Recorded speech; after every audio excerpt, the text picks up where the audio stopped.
This is your last chance. After this, there is no turning back.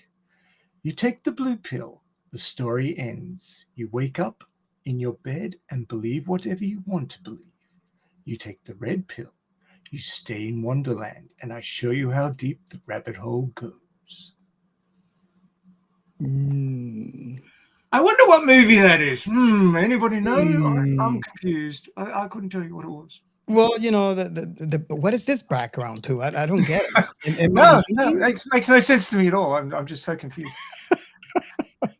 And then we have the staring man. Understand. Welcome, everybody. My name is Robert, and I am your host. And awkward silence. Click, click, click, click, click, click. This is topic two. Loading. Agent Smith. Agent Smith. Agent Smith. And I am We have that on no, I'm Ray, the mad scientist, and also The Morpheus. one mad scientist. The one. Exactly. The one mad scientist. Oh dear. You don't need any more than one mad I know scientist. It gets really confusing. We argue a lot. So, Happens in my head all the time. Please, I must be careful. I don't want him to feel too empowered.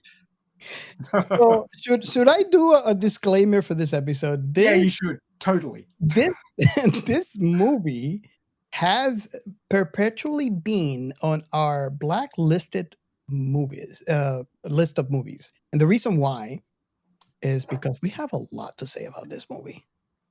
So I don't know what's going to happen in this episode. Just buckle up. We might have to break it into 4 episodes, like we did with the movies. Now, hang on. There's only one movie. The other ones don't exist. I keep forgetting. So, besides a certain movie which is iconic in the history of sci-fi, cybernetic AI movies, what else have you guys been watching? Well, I think I'm going to start first because Star Trek. Yep. Okay, moving on. it is. I drink with my cool wife. I'm the best. It is Star Trek. I watched what I like to say, and do correct me if I am wrong, but I believe this is the very first musical in Star Trek. Like the entire episode. I mean, there has been music in Star Trek. Don't get me wrong. But this episode, it is an entire musical. And How did it go? I love musicals. Let's go to space. I don't know about you guys, but yeah, don't mind Gio. He doesn't like Star Trek, Star Trekking across the universe. So I watched the last episode of Strange New Worlds, and it was amazing.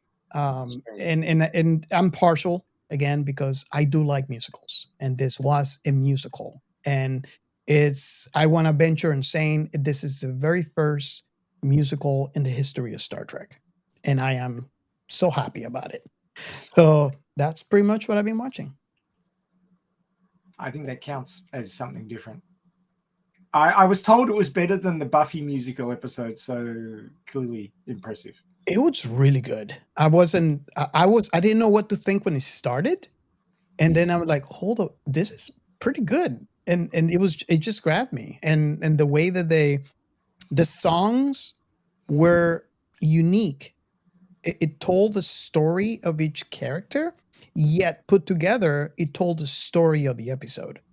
And I don't know, I'm not a writer, but that seems to me something that is hard to do. So I really, really appreciated it. Honestly, kiddos, I haven't been watching that much sci-fi other than this, which like I told you before we start recording, I watch at least once a month. That's how much it's ingrained in me. And trust me, I always find something new, some new aha moment, some new epiphany out of it. Have you ever heard that conception that The Matrix is not a movie, it's a documentary? Much like Idiocracy. Yeah. Yeah. Well, Idiocracy is more of a telltale, but there's conspiracy. Well, conspiracy theories Okay. about the Matrix being a documentary. Okay, so Well, yeah, no, I've been watching anime, but no, I don't think sci-fi. I haven't even Yeah, caught up. that's my fault. I apologize, everybody. I turned these guys into anime geeks. I actually was before you, Ray. Have you ever watched Dragon Ball, Ray? I have. I've watched a bit of Dragon Ball over my son's shoulder while he watched 157 episodes. Yeah, I'm proud of you. did you like the movie? Robert has failed it us. was okay. He's failing us right now by asking this question. You don't like the movie? There's a movie. Oh, you see the animated movies? Oh yeah, there's a bunch of good ones. Yeah. I've seen Pikachu on Pornhub. Does that count? I think that Robert just wants somebody to. I wasn't expecting that, but yeah. Oh God. I've Okay. never received a hit mail, even though Robert. Well, everybody can go ahead and do it, but I'm sure that Robert is gonna get a bad diarrhea tonight if he keeps at it. just Google Pikachu on Pornhub and you'll see what I mean. Oh my What? God. Bad idea. Sensation. I don't want to know. Oh my God, bad idea. I think, Pikachu onesie. I think with that said, we should move on to our next segment. We are Science Fiction Redneck. This is the Funny Science Fiction Podcast. We are the Caribbean Science Fiction Network. We are Monorats. We are One Accord Level 2 Podcast. This is Jesse from Sudden But Inevitable and Open Pike Night. This is sci-fi. So as you can tell from that little linker there, there's a lot of different sci-fi podcasts. And there's not even as many podcasts as there are IPs out there. There's so much sci-fi. A lot of it's lost, actually. To give you an example, there's a show called Ulysses 31. Have you guys ever heard of it? That sounds familiar. No. Ulysses 31. If you bother Googling that one, probably better than Googling the one I suggested just before, you will find that it's an 80s anime cartoon show. I mean, it was dubbed and, brought over to the West. And it's about a guy called Ulysses. It's basically a copy of the Iliad in cartoon form, but they're in outer space because, put space in front of anything and it's way better. Yeah. Like, space toothpicks, that just makes toothpicks better. But this show is about a guy who he's flying around in this ship that's kind of weird looking. It's sort of like got an eye in the middle and a circular thing around. It kind of looks a bit like an angel from the original sort of angel drawings before they became winged goddesses. He gets, I can't remember if he goes to a black hole or something, but he ends up miles away from home and he's trying to get home. And it's very much like the Iliad. But it's pretty cool because he's got like this pistol which can generate a shield and a sword. So it's like a multi-functional tool, and there's the family robot, because all families in sci-fi in the 80s had to have a robot. That his pistol is a multifunctional tool. Yes, more it about is. that, boy. Like Space Truckers? Bit like Space Truckers. They didn't have a pull start. But anyway, this was a kid's show, so they didn't have a pull start. Not reliable. But it was really quite a good show. I remember it. Like I'd completely forgotten about it, but I remember it well after being reminded. And it's impossible to stream. I couldn't find it anywhere. You could buy it in like DVD box format or something like that, but you can't. I don't think there's actually a streaming service that I could find from Australia anyway that has it. So it's one of those sort of lost sci-fis that if you can hunt it down, you should check it out. But yeah, I mean, there's tons of sci-fi out there that's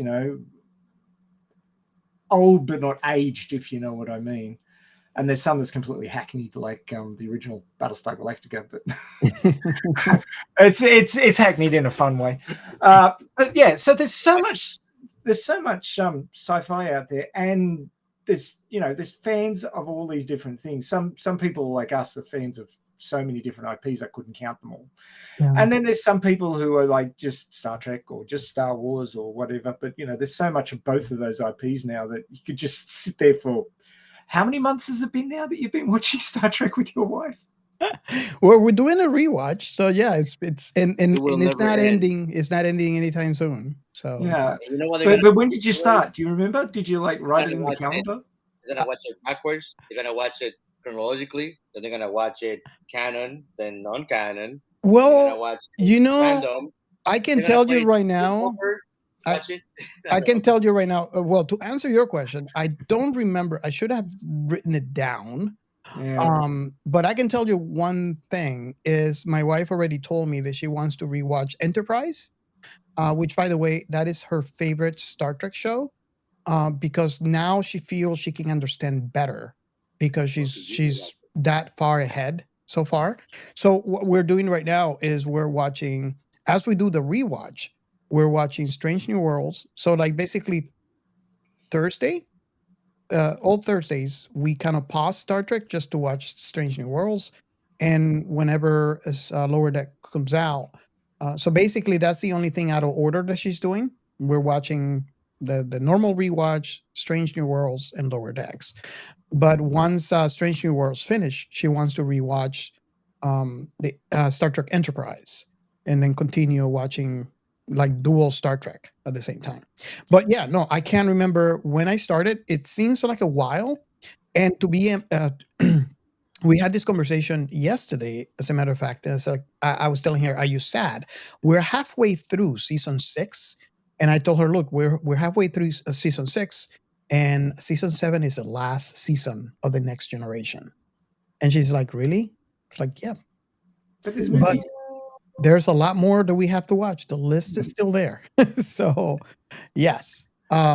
This is the problem with going back and making prequels to shows, because they can't help but reference the original, which is timeline wise before, after the show that you're watching now. So if you watch it chronologically, then you're not getting the references. So that's probably why she wants to go back.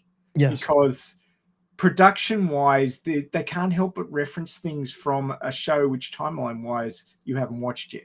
So yeah, they can make it. I mean, if you try and watch Star Wars in order from Phantom Menace onwards, there's actually references you won't get because they're referencing the original trilogy, which is actually timeline wise later. So it is one of those complicated things. They can't help but reference what's come before, and watching it out of production order kind of throws you out a little bit. But I don't know that the original trilogy of Star Wars was the greatest introduction, because it's very heavy compared to the original trilogy. So yeah. You know what's the best part, Ray, of watching with Robert watching with his wife? what's that? That when they reach the last episode or whatever they're watching, she goes, "Okay, next," and then Robert's like, "There's no more." Yeah, And then she goes, "No." that has happened to me. No. That has happened to me way too many No. times. We were watching the last one on Stranger Wars when she said that. Yeah. It's story completion depression, I think, is the term. Yeah. You get depressed because there's no more.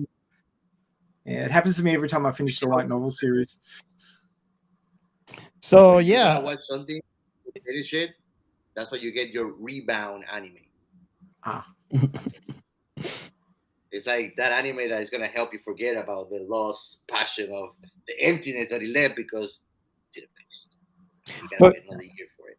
going back to the segment that we're doing. We were a segment? Really? Oh crap. This is exactly the point. This is Yeah. exactly the We've point. wandered off. Yeah, sorry about that. Yeah, so this is Sci-Fi hashtag. was designed to bring all the people interested in sci-fi, regardless of which IP it happens to be, together. Basically, the largest Venn diagram you've ever seen. Yes. So, and of course, there's so much sci-fi out there that you don't know about. Meeting people who are interested in other sci-fis can get you into new properties. And of course, when you're suffering from completion depression disorder, new properties are the best thing. So check out that hashtag when you're suffering from completion depression disorder because you run out of your favorite story and you need something else to fill that gap. We should do a Don't commercial. worry. Oh, I yeah, will be there for sure. for you in the This is Sci-Fi hashtag to annoy you. We should do a commercials like, are you suffering from? Do you need some help? Well, there is help.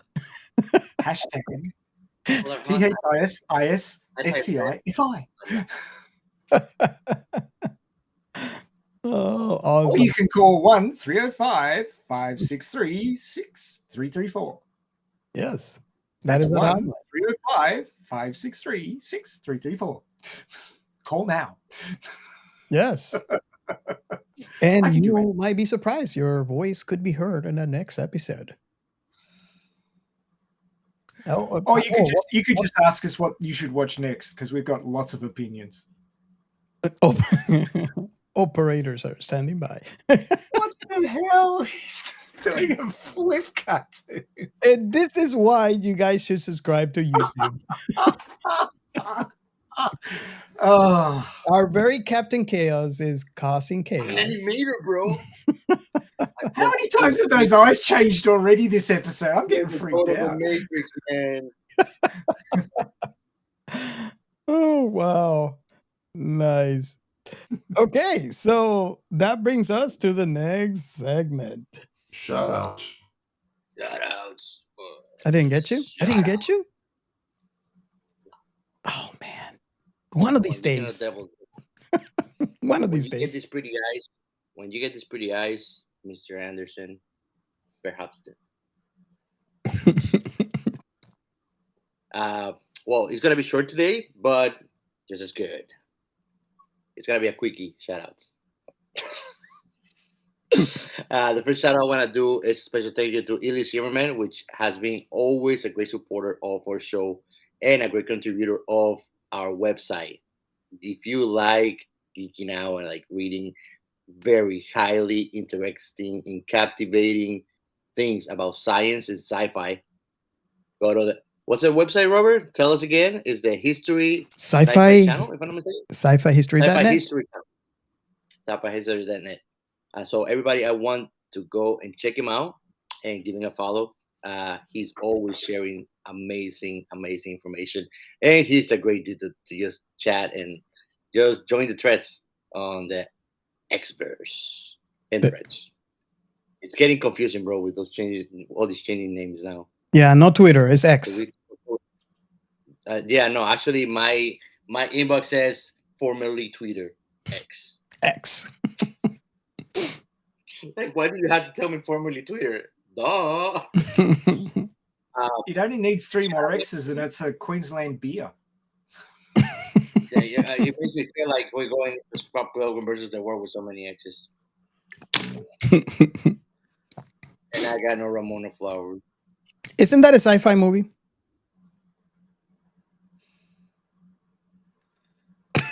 I'm not sure. There's so many of them. Yeah, Harry Potter. And you guys, this is the reason why you gotta follow us on YouTube. You gotta subscribe, because Captain Chaos's face when I mentioned that, I'm not even gonna describe it. You guys gonna have to wait for this episode to come out a month later on YouTube, and you guys gotta watch it. It's priceless. This is what I'm gonna do to you, Robert. I'm gonna punch you. Wow. Next one, actually, it's our sexy voice for This is Sci-Fi. Yes. Dear Nikky. Which actually I got a hold of her and she's down to make an episode with us. So I'm gonna actually drill that down because I want to have her back, man. I miss her. Oh, we had so much fun. Yeah. She's fun. I mean, she's awesome, and I'm I'm gonna tell it here in front of Ray. I'm dying to see the chemistry between Ray and her. It's cool, like if you don't go with the flow, he'll get you like. Oh, you think I can't handle it?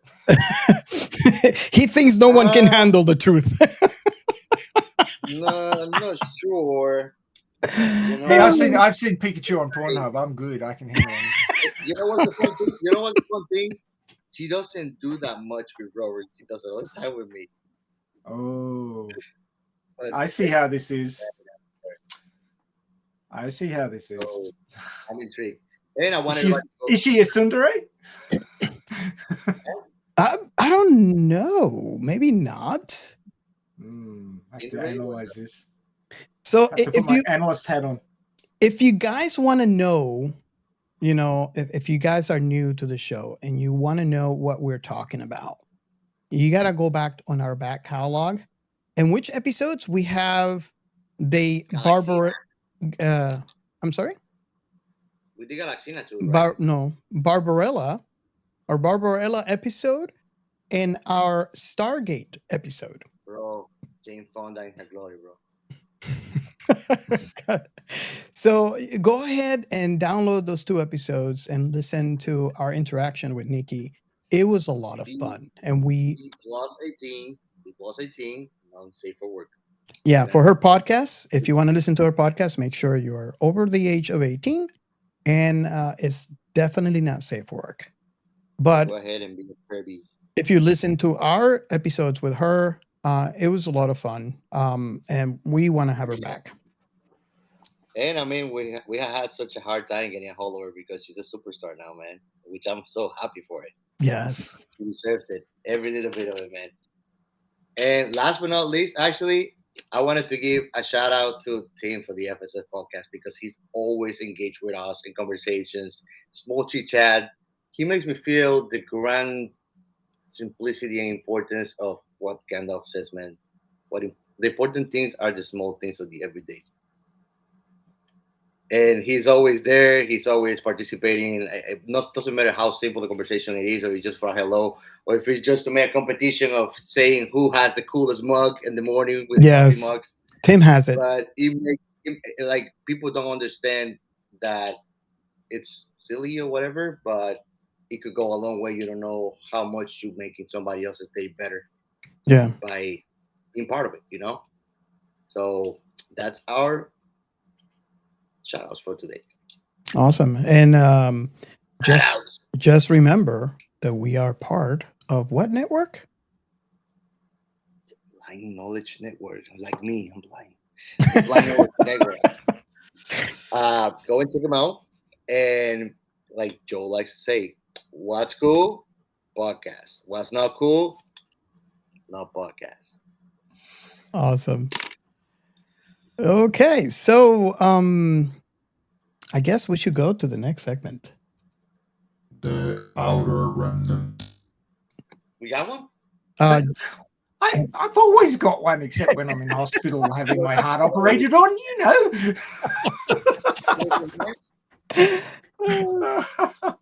Oh dear. Yeah, so Radio Chaos episode 175 from the Elite Army, talking about the new arc of which will hopefully be in the sequel, which is Angel of Redemption, Season of Revenge, Cycle 1, Lost Sheep. It's the beginning of the Zerkapan arc, as the fans call it, where Zapan goes off his nut and starts killing people. He shows back up looking to get revenge on Alita. So she's going to step out and slap him around a couple of times. You know how it is. Yep, just like we wanted. Yeah. Can't wait to see that. I mean, there's something glorious about a story that you've known for decades and you finally see it on the big screen or even a little screen. Although TVs these days aren't that little. So it's still a fairly big screen. I mean, I remember when TVs were like this, right? Yeah. You could just about wrap your hands around them. Or like this with batteries. Oh, yeah. Well, I mean, if you're watching on your phone, it's about that big. But yeah, pretty much. But, yeah, I mean, I'm watching Mushiko Tensei. I didn't actually say what I've been watching. Was watching Mushiko Tensei, the second season this morning. That's Jobless Reincarnation. And I've read the entirety of the 1.5 million words that Rifujin Ganoto wrote in his light novels and all the other follow-up stories and everything.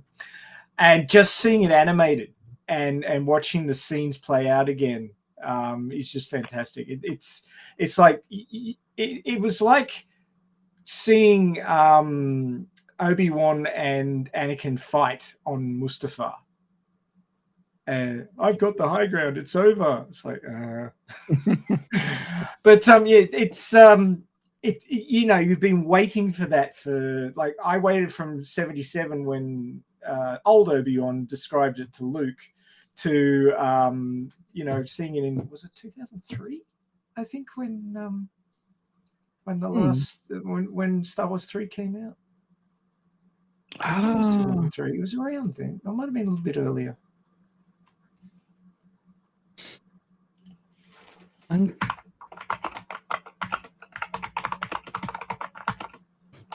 Dr. Google, 2005. Yep. I think it was 2005. 5. Okay, I was off by 2 years, but I was close.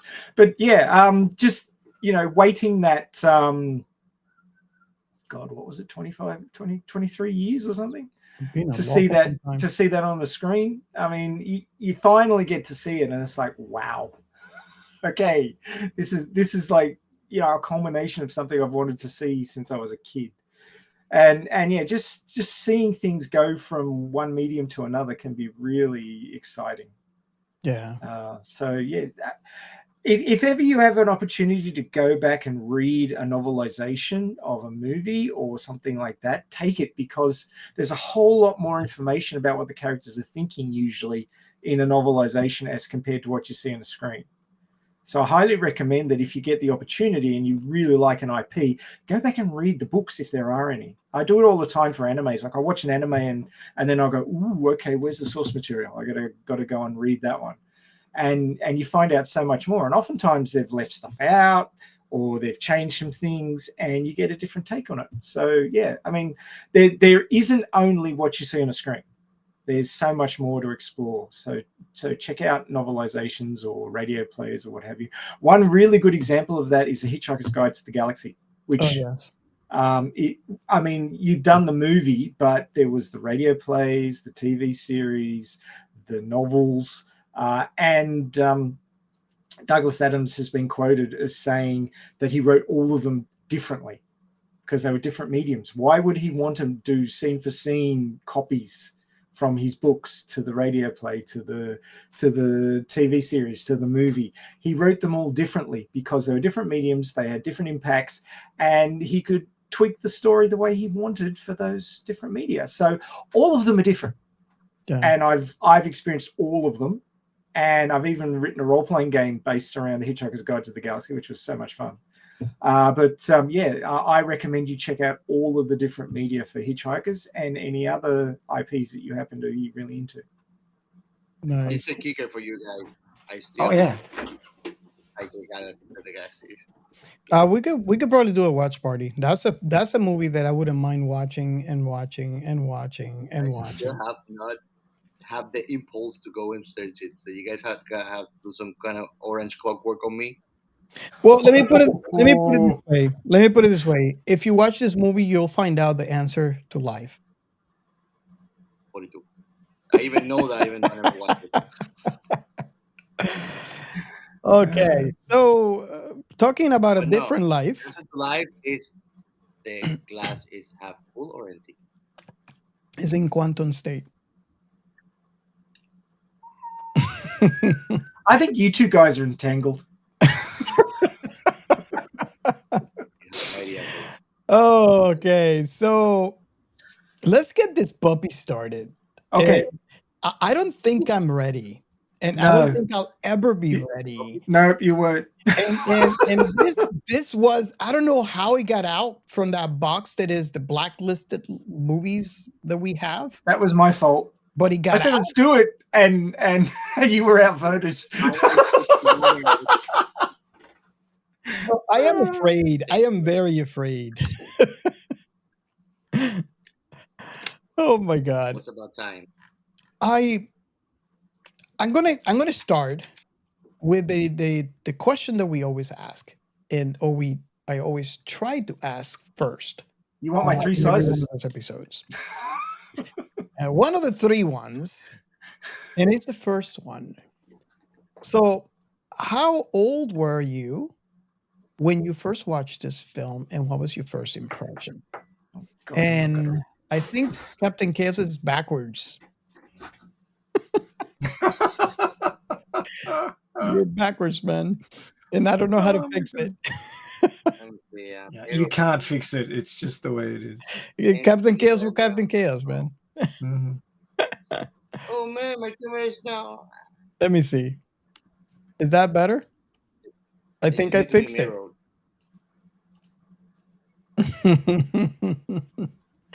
You know, my camera is showing blurry. I'm not your daddy. Let me see.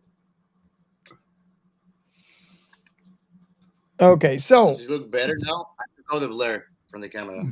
it's all right. It's as good as it could be. Thank you, Rob. I saw this movie when it came out for the first time, and long before I, Did you go to the movie? yes, it was an experience.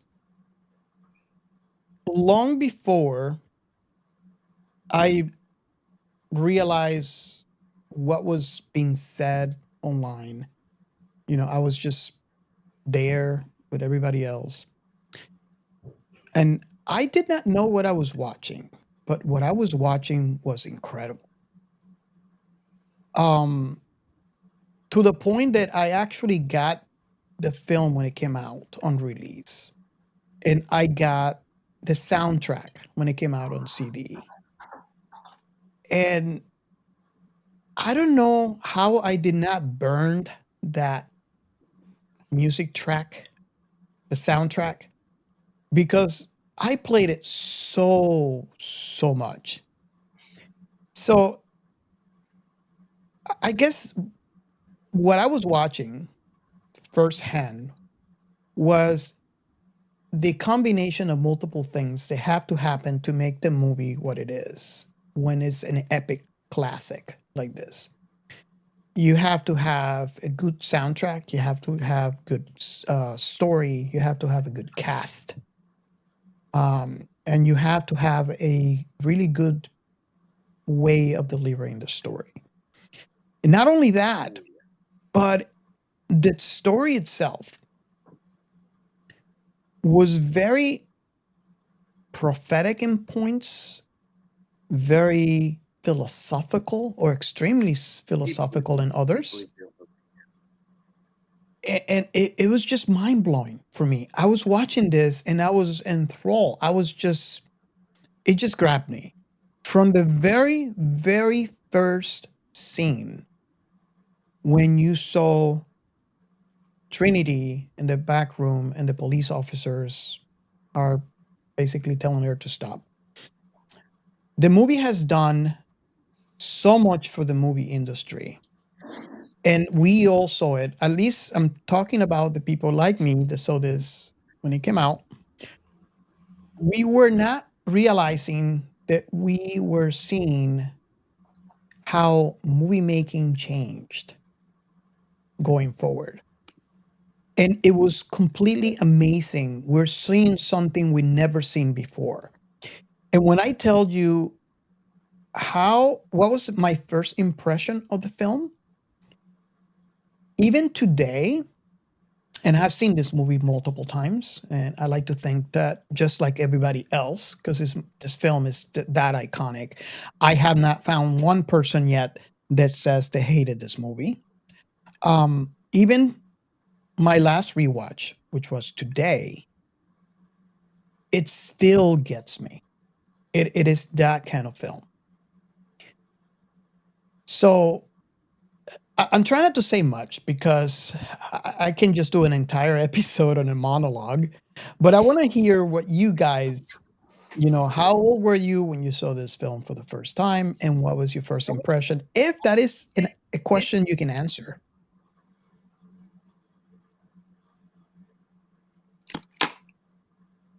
Who wants to go first? Should I go next? Gio's probably got a lot to say because he watches this movie once a month. So maybe I'll go. Maybe I'll go in the middle. I'll be the Empire Strikes Back of the group this time. So Gio, you muted again, Gio. We're not getting audio from you. Go ahead, say it again. Oh, His audio's dropped. I think technology has muted our very own Captain Chaos. Oh no. That on his favorite movie. Oh my God, he's mute on his favorite movie. How can that be? That's harsh realm.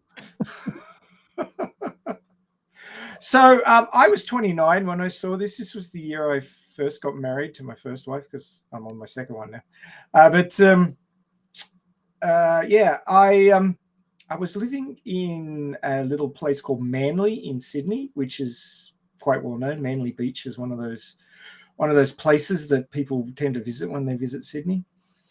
Picturesque spot. And my flatmate at the time, who I'd met in university, he said, "Oh, come and watch this movie." I said, "What is it called?" "Oh, The Matrix." I go, "Oh, that's a funky name.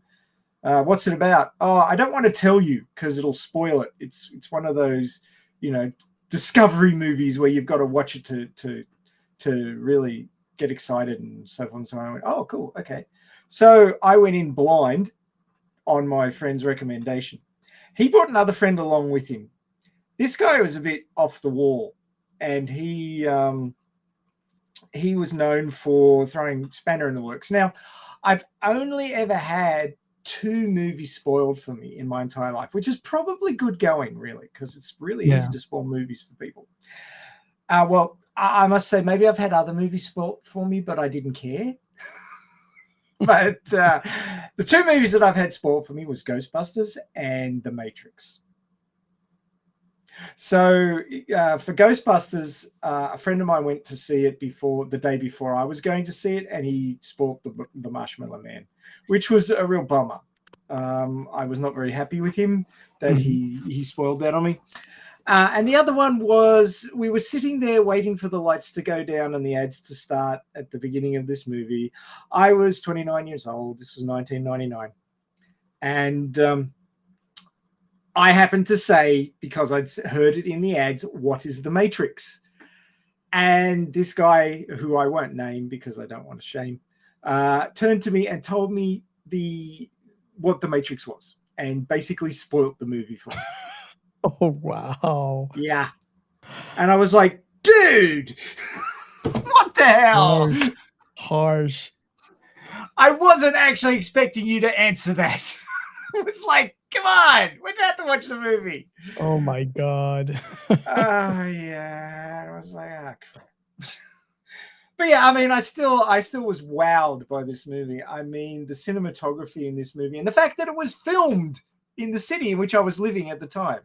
I was recognizing buildings. I was recognizing streets. I was recognizing foyers of buildings, which tend to get shut up. I mean, I had been in that building, the foyer that they shot up. I mean, it wasn't the real foyer. They recreated it so they could shoot it up. But it's based off a foyer of a building that I had been in. So, it's pretty amazing you kind of feel like you're in the Matrix when you're watching the Matrix movie and it's filmed in the town that you're living in and you're like, shit, this is too real. So, I mean, being over in America and, I mean, the cars were all different. They imported all of those to make it look like America, but it was filmed in Sydney.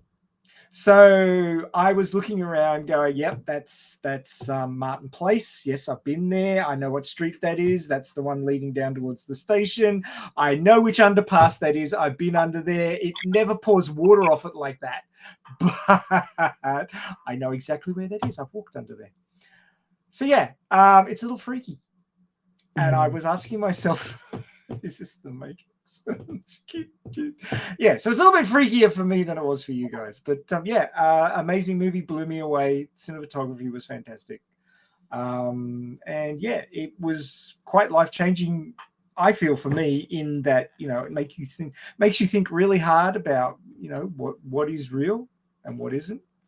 And it was one of those movies: 2001: Space Odyssey, Star Wars, Matrix. Yeah.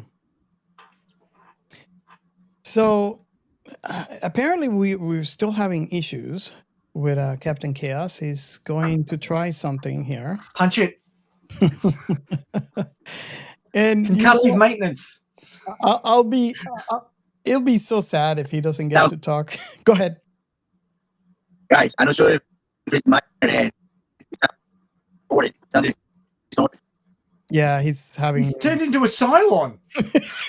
He's turning into a Cylon. You like that? You wanna? You know what? Go ahead and try to reconnect and see if that does something.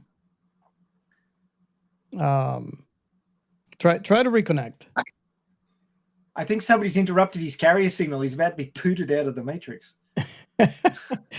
Watch out for sentinels.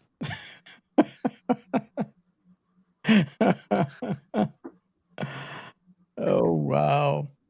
Yeah, it's gonna be bad.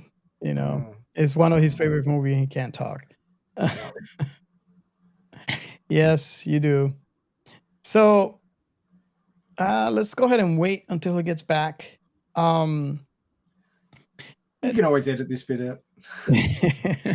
This this film, it's so deep, and anybody that knows me could definitely understand why I just fell in love with this film from the very first time that I saw it. Not just for how iconic this film is or what it has actually done for movie making, but for how it actually makes you feel with all the topics that it actually talks about.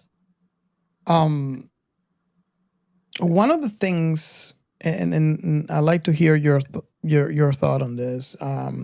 Really would love to hear Captain Chaos. So hopefully when he gets back, how this movie talks about simulation versus reality, and it's mind blowing. Considering that I was 19 when I saw this film, it was really mind blowing to me at that age to actually be presented with this type of concept. So this explores concept of the simulated reality and how it relates to philosophical ideas like solipsism and the allegory of the cave. Now, we have kind of talked about this in previous episodes. I believe if you go, can't remember which episode, but our very own mad scientist has actually talked about that. But basically, solipsism is the belief that only your own mind is certain to exist, and everything else, including others, other people, and other world, and the world around you, might just be a creation of your own imagination. It's like thinking you're the only real person, and everything else might be like a dream or an illusion. So it goes back to the concept that I talked about, how we are what we believe, what we see, what we feel is just an interpretation, and it's an electrical interpretation, bioelectrical interpretation of what we are experiencing. So that's why that hits home for me, and why when I watched this film was kind of like the very first how should I put this? It's my very first experience to the concept, and how my mind was blown. And now, not just that, and I'll let you dig into this, Ray, in just a little minute. But I want to just point out that not just Solips, I can't speak now. Not only that concept, but also the allegory of the cave. And this is something that Ray has spoke about before. And correct me if I'm wrong in saying, but basically, this imagine people who have lived their life, the entire life, inside a cave, a really dark cave, right? And they're facing the wall. That's it. They were born and they die just there looking at that wall, and they can only see shadows on that wall, which are cast of by objects behind them. These people believe that the shadows are the only reality because it's all they ever known. That's their reality. That's it. That's all they see.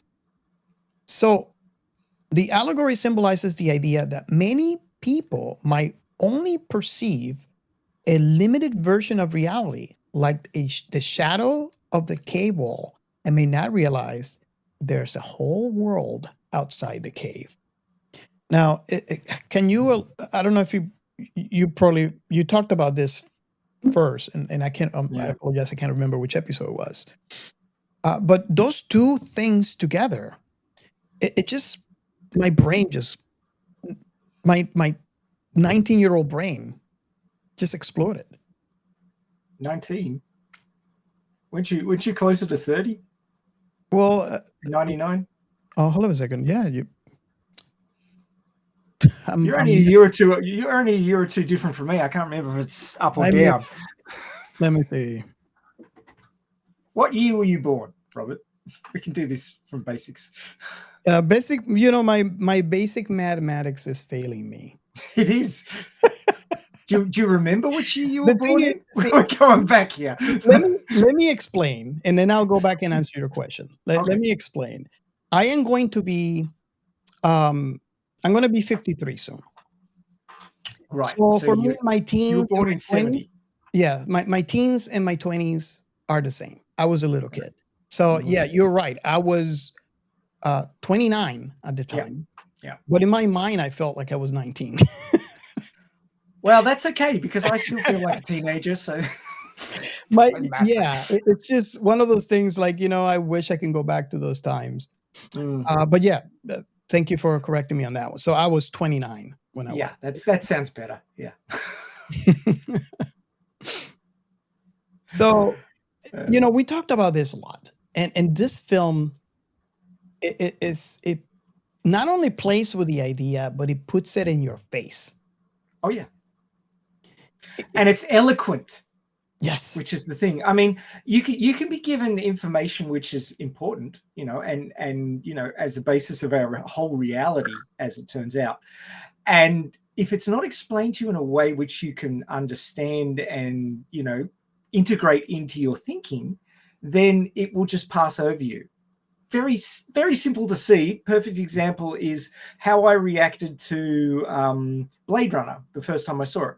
I was too young. I was 13 when I saw Blade Runner in the cinema, and it went straight over my head. I didn't get it. It wasn't Star Wars. It was too deep. I couldn't get it. And then I watched it when I was closer to 20, and it was a completely different movie because my brain had developed. I had so much more experience in life, and I could start to understand the concepts. But, you know, The Matrix works on multiple levels. It's an action movie. There's plenty of action. You don't have to think hard about it. But if you do think hard, then it's got so many more layers that you could be thinking about this movie for, what's the time now? A long time. Oh, yes. So, I mean, whereas Blade Runner was deep and wasn't so much of an action movie, and you really had to be thinking about it to really get a lot out of it because it had lots of slower points in it. The Matrix didn't have slower points. The Matrix just kept dragging you along, whether you wanted to or not. But it was also throwing deep philosophical statements at you, which you really had to think about for days later. And that's the sign of a great movie, a movie that makes you think about it days, weeks, months, years after you saw it. And this is one of those. It's just like this is one of those things. This and by the way, have you heard of the word? Actually, I put it on chat there. Solipsism. Solipsism. That's what I was talking about. I'm trying to correct myself here. That I was is, today years old when I found out about this word. yeah. Well, this is kind of like what I've been talking about in the past. And you kind of you guys listening to the podcast, you probably are tired of me talking about how we are the product of our surroundings and our experiences and how they shape who we will become tomorrow, right? So we are always going to be a different person today that we will be tomorrow, obviously at a gradual pace. So this film talks about how the only thing and I'm trying to explain this because it's even thinking about it today, it kind of blows my mind. So the only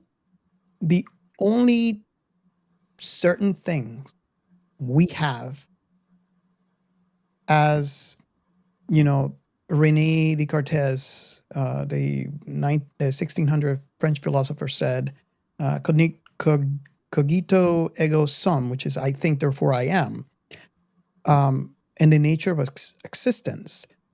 The only thing that we have for certain in answering that question is that our belief, our let me put it this way, our existence is the only certain thing we have. And let me clear that out. When I say our existence, I'm talking about you, like you, The individual. yourself. Your individual existence is the only certain thing you have to prove existence. And it is sad to say that that's not even accurate, because we are like the allegory of the cave. We are seeing, like what you see right now with your eyes, you're actually seeing the interpretation of the brain's electrical impulses catching the lies reflecting from the objects that you're looking at. So just like the guys at the cave looking at the reflections on the wall. I think there's a ghost in the machine. I just heard one. Yeah, he's trying to come back. It might be Geo trying to sync up again. Yeah, he's trying to get back in. And of course, if you really want to mess with that idea, you might. There are some theories that we might actually not exist at all, and we're just a simulation being run from the edge of the universe. The Matrix, a real life Matrix. Except that it might be worse, because at least in the Matrix we had a body. And what is being discussed, we are truly simulation. So, you know where I'm going with this? It's something that right now I can, my 53-year-old brain, although is having a moment analyzing this concept, I still have to like really think. Now, in retrospect, looking at my 29-year-old brain, just imagine, and this is the reason why I said what I said before when I saw this movie for the first time. Those are concepts that have always called my attention for a very young age, but I could never really grasp my understanding around the concepts. And it's something that, who knows, I might even venture to say, just like many people out there, that this movie had a part in shaping the person who I am today. For sure. I'm sure I'm not alone in saying this. Well, I mean, the brain has, preferentially picks out experiences which mean a lot to it. So, your first love, the big accident you're in that changed the course of your life, and movies still count as important milestones within your life. And this one in particular will give you information which will change the way you think about things. And I also just wanted to give an example from biology about how we take for granted our senses, but in actuality, our senses aren't as obvious as we seem to think they are. When you're born, your eyes actually pass information onto you upside down. So the optics in your eyeballs function that what you're seeing is actually upside down. Now, it takes about 6 months, but by the 6-month-old, your brain is automatically flipping what you see up the other way. Because obviously when you're a baby, you're reaching out to something and it's not where you're seeing it. It's like you're reaching up and the thing is down. So instead of your hand going up, your hand's going down. You're like, that's weird. And eventually your brain flips the visual image up the right way so that now when you reach up, when your hand goes up and you're reaching up, you see yourself reaching up. And that connects within your brain and your brain does it automatically. And that happens all through your life, and you don't even realize your brain is doing it. Your brain is just doing it so that you can function. And it becomes part of your reality. But in actuality, the visual information that's coming into your eyeball is upside down. But you never see that. You see it up the right way. And this is what we're saying, that all of your senses are electrical nerve impulses that your brain is interpreting, and the visual one is interpreted up the other way because it's the only way it makes sense. Yeah, that is a topic that really, really has fascinated me all throughout my entire life. And just to give you an example, I'm going to give you a quote. Basically, this film is all about that. It's all about that. But let me just to prove a point, I'm going to read a quote from. There was a scene of this movie from Mouse. Right, they're sitting down and they're eating, and he says, "That's well." Let me give you a little bit of context here.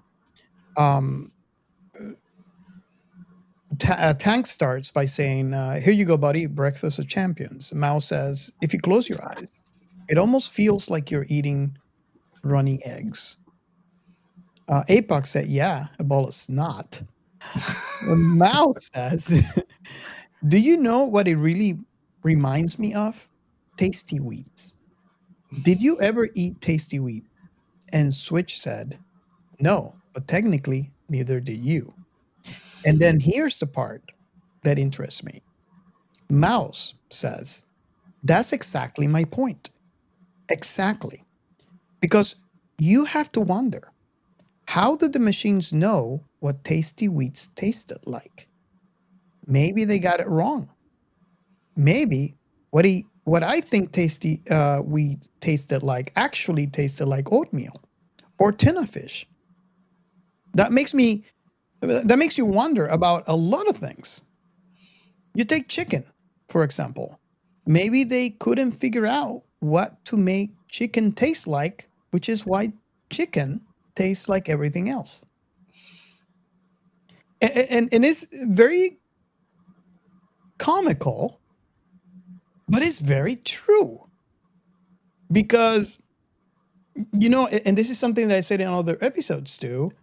You go through your, you're born, you go to school, and they showed you in this little plastic cards in school the color table, right? And this is red Mm. and this is blue, right? So you look at red, right? And they show the same card to every kid on that class. And for that matter, they have shown that to your father, your grandfather, your great great grandfather. And that's how they all know that color is red. And they'll show it to your kids and they'll show it to your grandkids.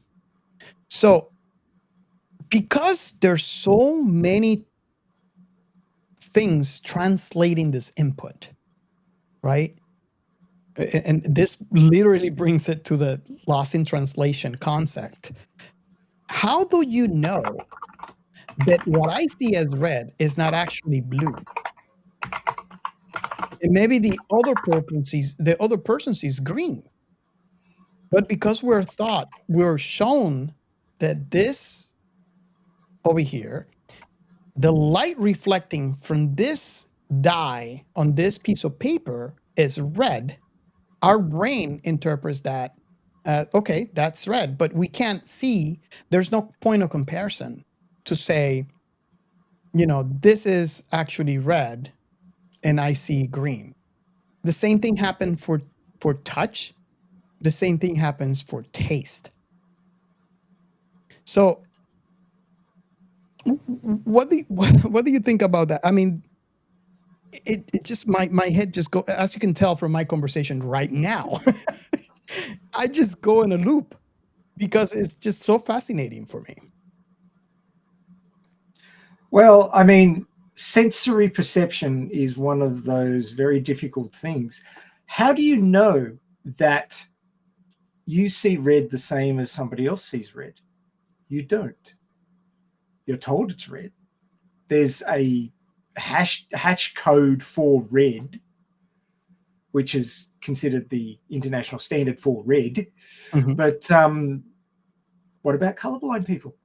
Yeah. Red, green colorblind people. They see them as the same color. The only difference they can see is intensity. They cannot see a difference in the two colors. And that's because of a genetic difference between themselves and somebody who's not colorblind. And that doesn't make the colors different, but it makes the perception of the colors different, and therefore it makes the reality of the colors different between you and them. Yeah. So if the sensory organs react differently, they get different electrical signals going to their brain, which tells them a different thing.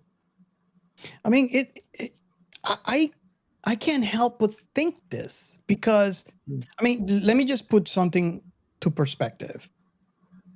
We all have a different reaction to medication. Oh yeah. Doesn't that tells you that we all have a different chemistry? And that's the reason why our chemistry will interact differently to certain medication. So it's not necessarily chemistry, it's genetics. But genetics is related to chemistry, but it's not pure chemistry, just to be specific. So, and I do understand. The It's point not biochemistry. Yeah. the point that I'm trying to make is if we have such a difference in our body, it's not far-fetched to believe that we also have our organs reacting slightly different. Mm.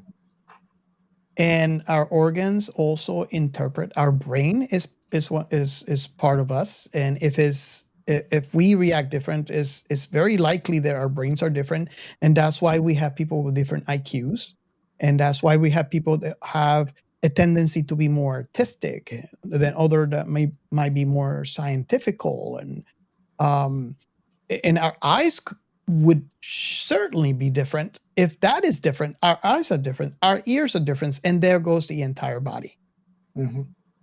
So that question that says that the only certain things to exist is our own understanding takes up a whole new level when you think about that. We look at the concept of perfection. Perfection is but a point of view, as I've said many times. What is perfect for one person is not perfect for another, because you have different experiences and different likes. So you might say, this person is perfect for me, but they're not a perfect person. That's the difference. So the other thing that I hear a lot is also the concept of beauty. Yes. And I see, I all throughout my life, I have seen people that have actually suffer from this, where they look at themselves in the mirror and they don't have, which is another topic that I'm going to talk about very soon. That this film. I try not to do that. It's not good for you. Well, you look in the mirror and you don't like what you see because you have this preconception of what beauty is, and you don't fit in that mold. Actually, my reflection is way handsomer than I am. I don't know why. I don't know how he does it. I want to know his secrets. So, but I encounter people that have actually gone through that, and it's like, number one, you just really don't want to do it for anybody else. You want to do it for yourself. But the beauty is truly in the eye of the beholder. Exactly. So you don't want to go out there and flaunt yourself in public, because I can guarantee you half the people that are going to look at you, they're going to say, you're the ugliest person I ever seen in my life. And half the people are going to look at you and you're like, you're a goddess or a god. I never seen such beauty in my entire life. I think you're generalizing, but I get your point. So it's just something that, maybe with age, like I have come to realize, there is a saying, that, and I always screw it up. Gio always corrects me on here, but basically says there's a color for every person. Every person has a favorite color. And it would be a boring world if we all liked the same color. Yes. So I don't know if I'm going on a tangent here. It's just one of the things that kind of bother me when I hear people said, like, you are a beautiful person. And where I was going with this, and what this film is talking about, is the self, right? We have an image of self, and is the reason why when you look in the mirror and you are like, maybe you're 60 years old, and you look at yourself in the mirror and you're like, oh my God, I'm getting old. And it's not because you're getting old, because I strongly believe. Finally. We have a ghost in the machine. I was trying to get back into the Matrix so I could hear you.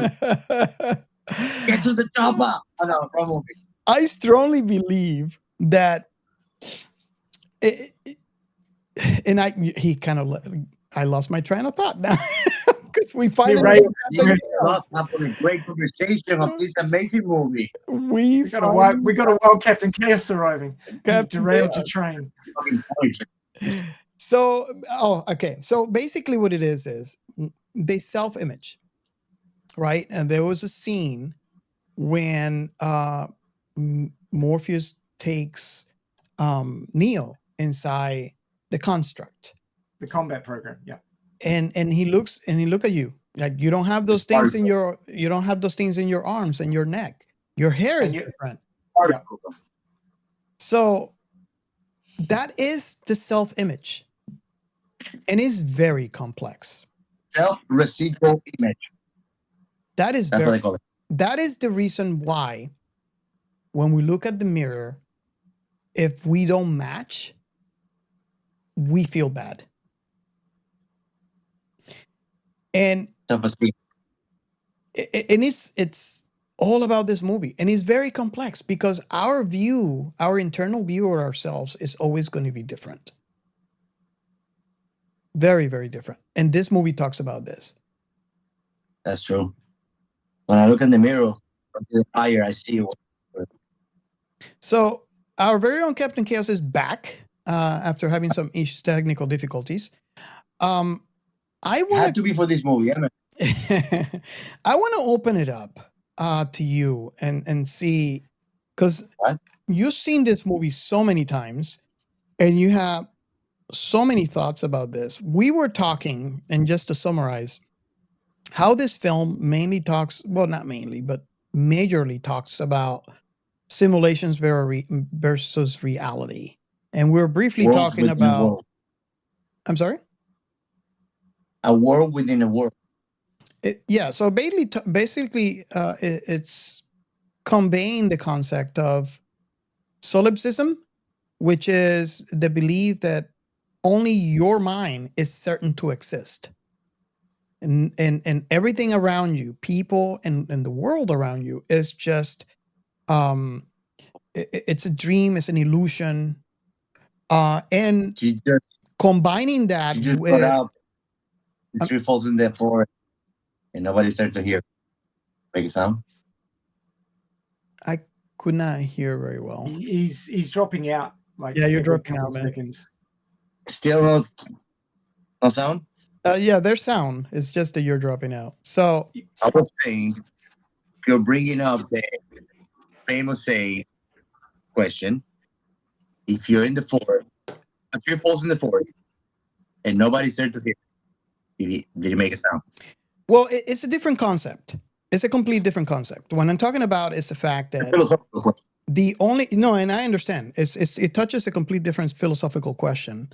But the question that the topic that I'm trying to bring, that I brought up, was the fact that the only certain thing, the solipsism is the belief that the only your own mind is certain about existence. And this is talking about what Rene Descartes, I don't know if you're familiar with a French philosopher from the 1600s, where he says, "I think, Yeah. therefore I am."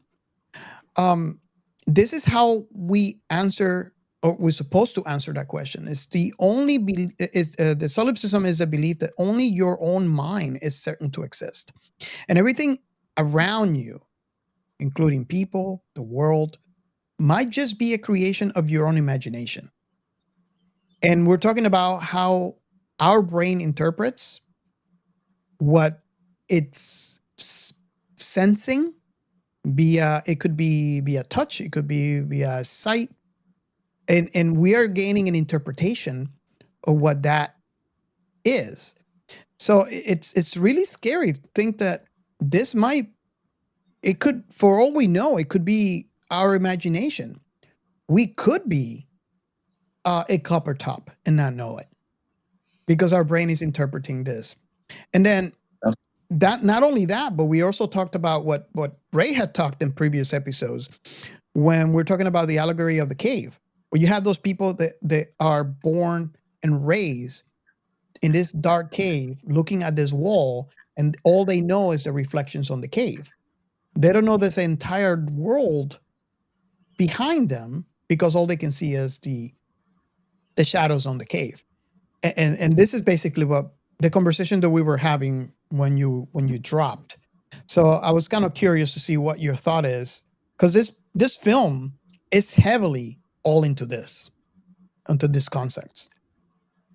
I don't like that idea. The only reason that I would oppose the idea that maybe all of these of my own innovation is, what kind of insufferable subconscious do I have that I don't know exactly what I want when I want it? Did you? I'm not sure I caught that. Did it cut? I hear sound. You're cut off. So So I hear every other word. can you hear me? Go ahead and try it again.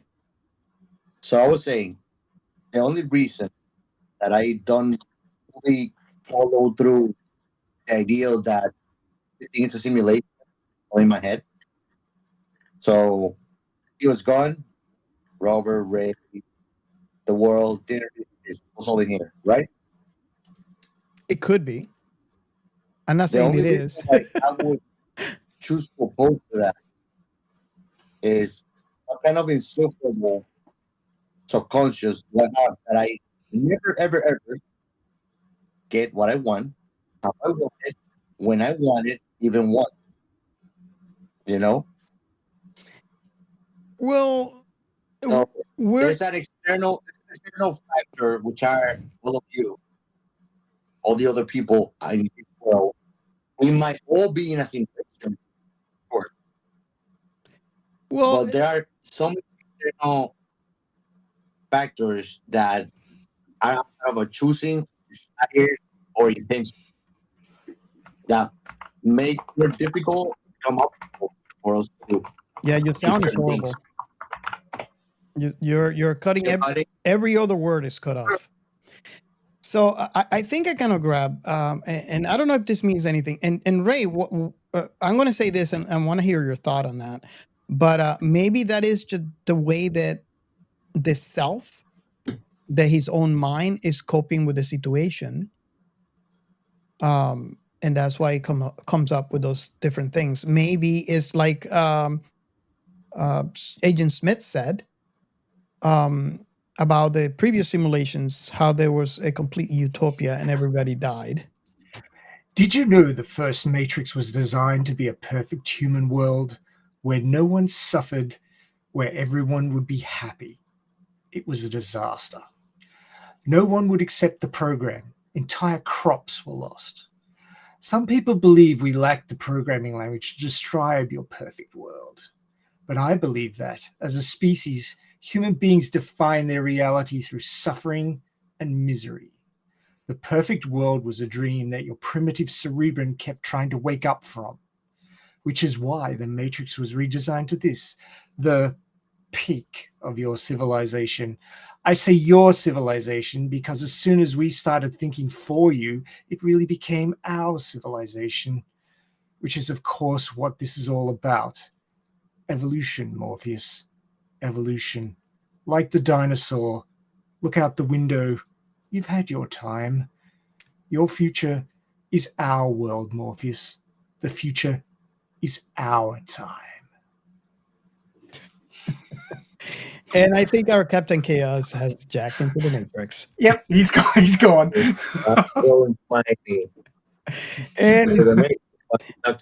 And I think he sounds horrible because he's inside the Matrix, so we can't barely hear him. So, yeah.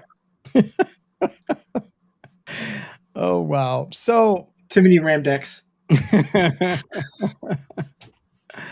So I think, I strongly believe, and let me know what you guys think, that we, as a self, are defined by our challenges. Yeah. Do you agree, or? Yeah, I'd subscribe to that until convinced otherwise. No, the reason why is I'm trying to answer and trying to put a perspective, the question that was posted by Captain Chaos here, where, like, if it is all the product of my mind, why I don't get everything that I want. I honestly think that getting everything you want would be a very boring existence. Mm-hmm. I want to be bored, then. You see, if you could hand it everything you want, there was no challenge in it. You didn't overcome any obstacles. You didn't push yourself to achieve. And part of the richness and reward of life is those success moments where you push past your limits. You did something that other people would thought was impossible and achieved that thing that you really, really wanted. It's often been said, and this is another great philosophical argument that could take hours, that wanting is better than getting. Exactly. I mean, let me put this in perspective. I remember giving my daughter a car. Oops. And because, like every parent, your kid comes to an age where they need to be independent, and you do whatever you can. You don't have all the money in the world, but you do an effort, and you get what you can. You get a car. You treat it well. You give it the keys, and here you go. And the car was a disaster. I mean, sometimes it was ran without oil. It was horrible, right? Now, fast forward to today, and where she bought her own car with her own sweat. And it's incredible to think the kind of care that is actually going into that car. It's being lavished with care compared to something she didn't have to work for. And I'm not saying this to bash her or anyone that is in that situation. I'm just saying to prove a point that anything that is given has no value. The value comes from when you actually do from your own sweat and tears, and you eventually get that one thing you wanted. It could be material, could be it could be not material. It doesn't matter.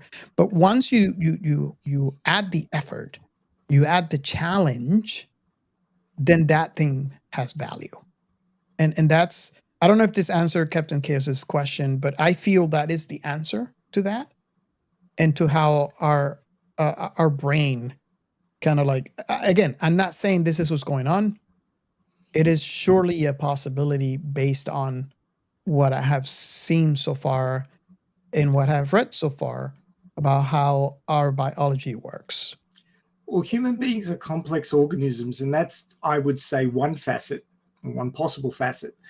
But there's also the deeper psychological situation of being your own worst enemy.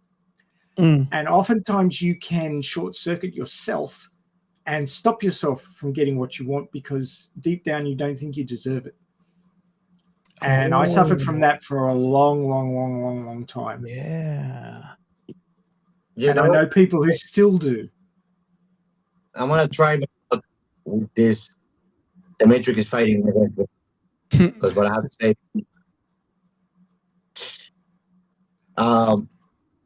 But think about it. If you don't have any control, then what's the point of living in a life where you just have to be chasing after chasing? Take long pauses. And when you speak, take long pauses. That seems to be better when you take long pauses. Okay. The idea that I'm getting, what he's telling me, it's that we want to be open after something. We want to be always running after something. Desire is an important reason for living. Yeah. That will make you miserable because you will get something, then you will move on to something else. But that's the whole life idea. It's not a one finish line whole journey.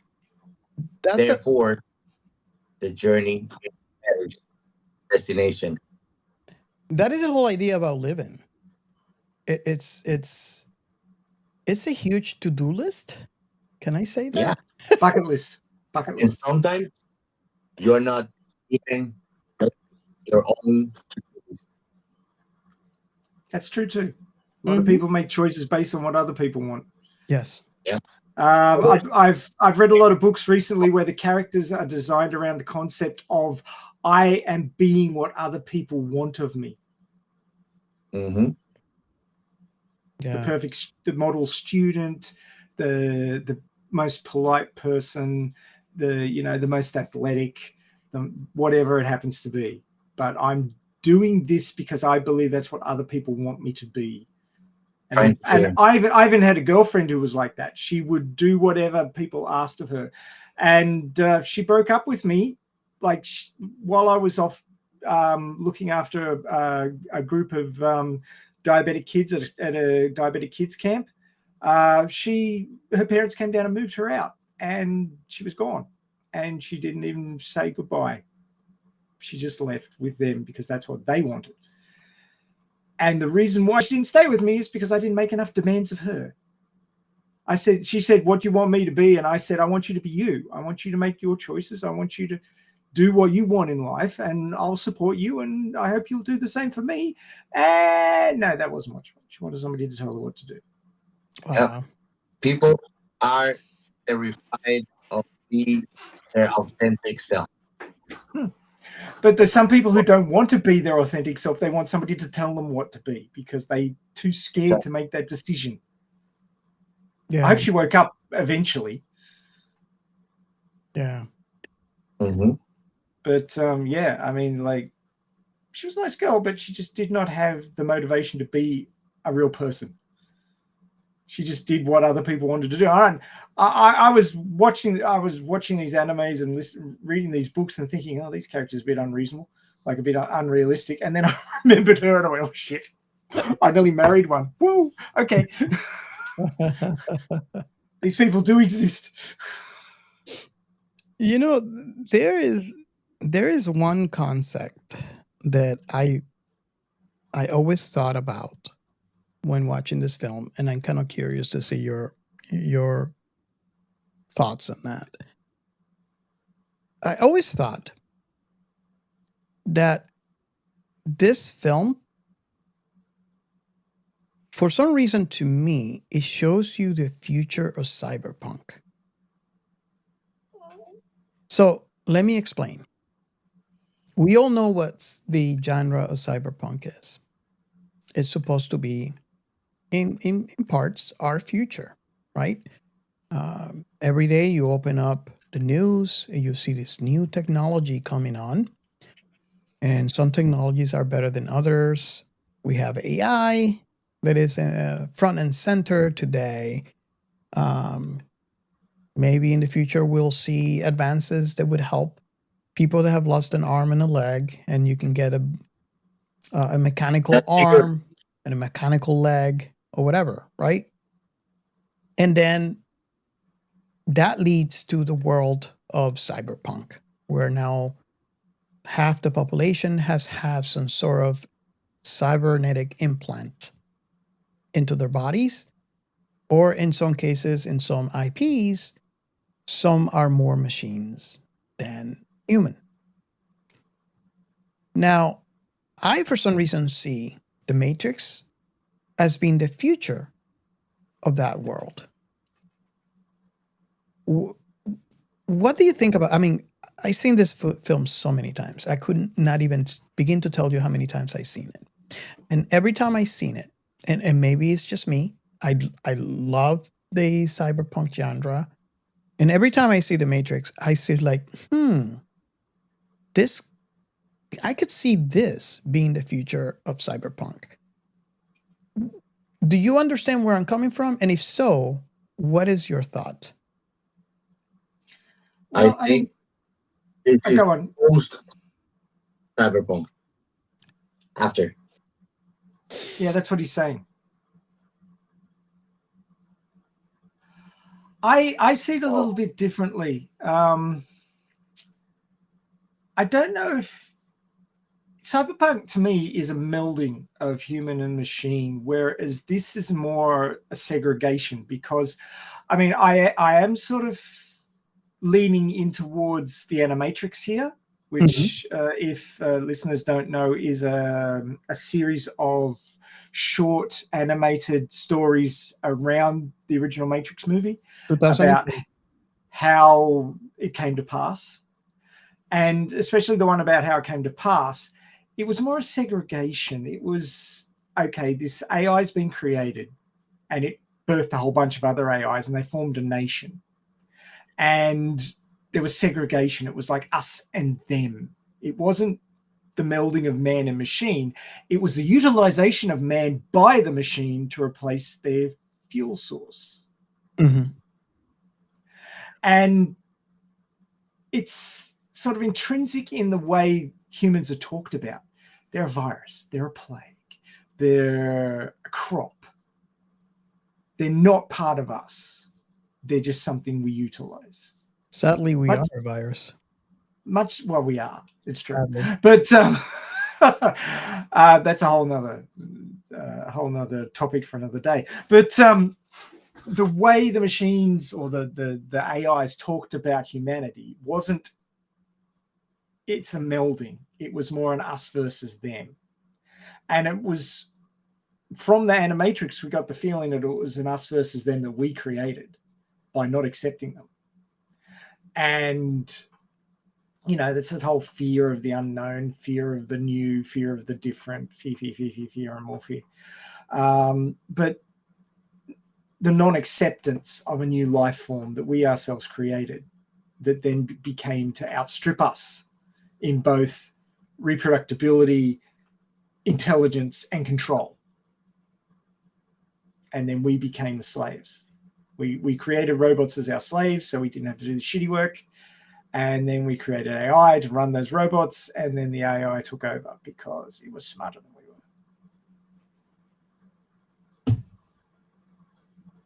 were. I mean, this is a future that's been told over and over again. Terminator, Matrix. Trying to think of a few others, but they're the big two that come to mind. But it doesn't really feel like cyberpunk to me. Cyberpunk's a melding, whereas this is a segregation. This is a us versus them. What I was talking about, and I do take your point as valid. It does make a lot of sense. But what I was talking about wasn't like this was or feels like. It's more like the future of. Like how cyberpunk is or could be our future. Obviously, we don't have people half machine and half humans, not yet. But they're working on it. They're working on it. Yeah. So I can see that to be our future. So if we fast forward, let's imagine, okay, we are in a cyberpunk world. That, for some reason in my mind, I see the Matrix as being, granted, really far into the future of cyberpunk. And that's all I was saying. But I do see your point about the segregation,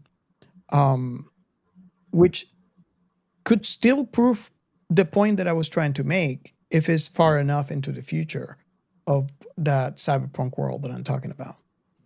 How there will become eventually a separation.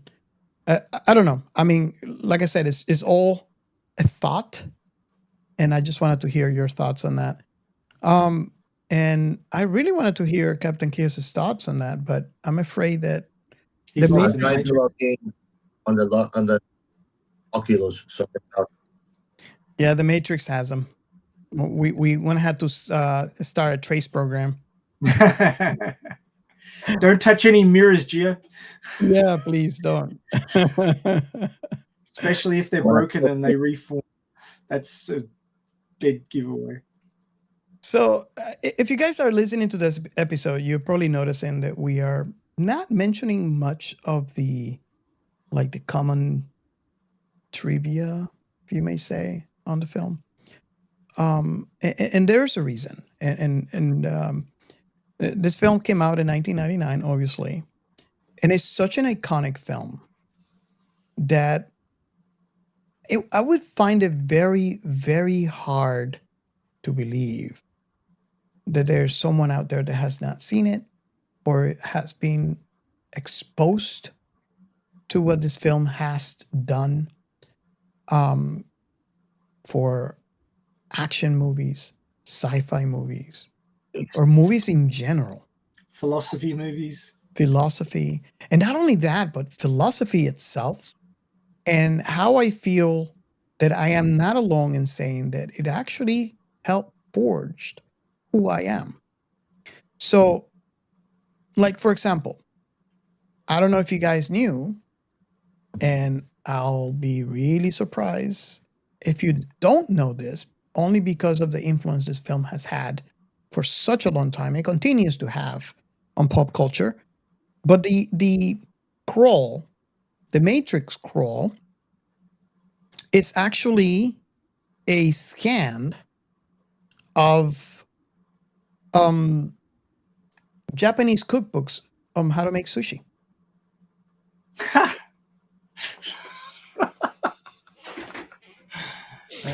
I find that to be so clever. can you hear me? Yes, I can hear you. Wait, let me move here. You can. Go ahead, say that again. Gio?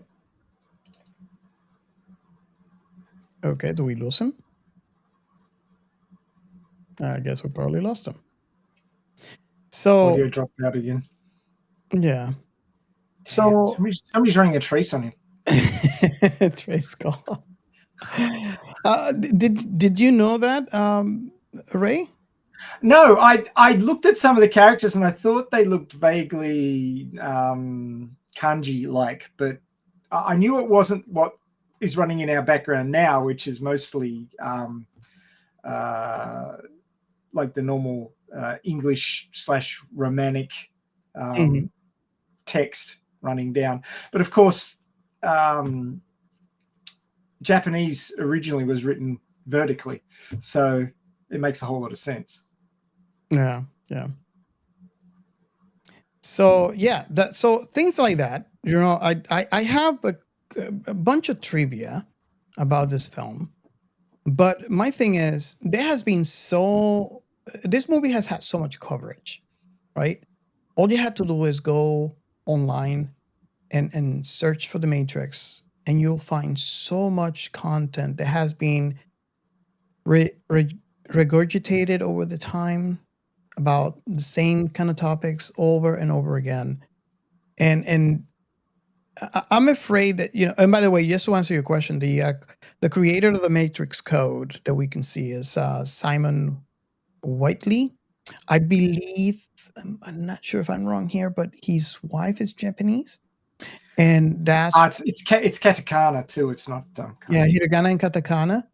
So he just scanned his wife's Japanese sushi recipe books, and that's how he kind of created this code. But see, things like that have been going around for years. So I figure, and if you wanted to hear something like that, I do apologize. I mean, I feel like I feel that this movie has so much more to offer than its trivia. So that's why we're basically just talking about the concepts within the film. So, what is your thought about that, Ray? Since we kind of lost Captain Chaos momentarily. Could you just run the question by me again so I'm Well, clear on what you're asking? I'm just kind of giving this as a kind of like a Starting today's program. Starting today's program. Oh my God! There you go. The chaos is back. Not in video format,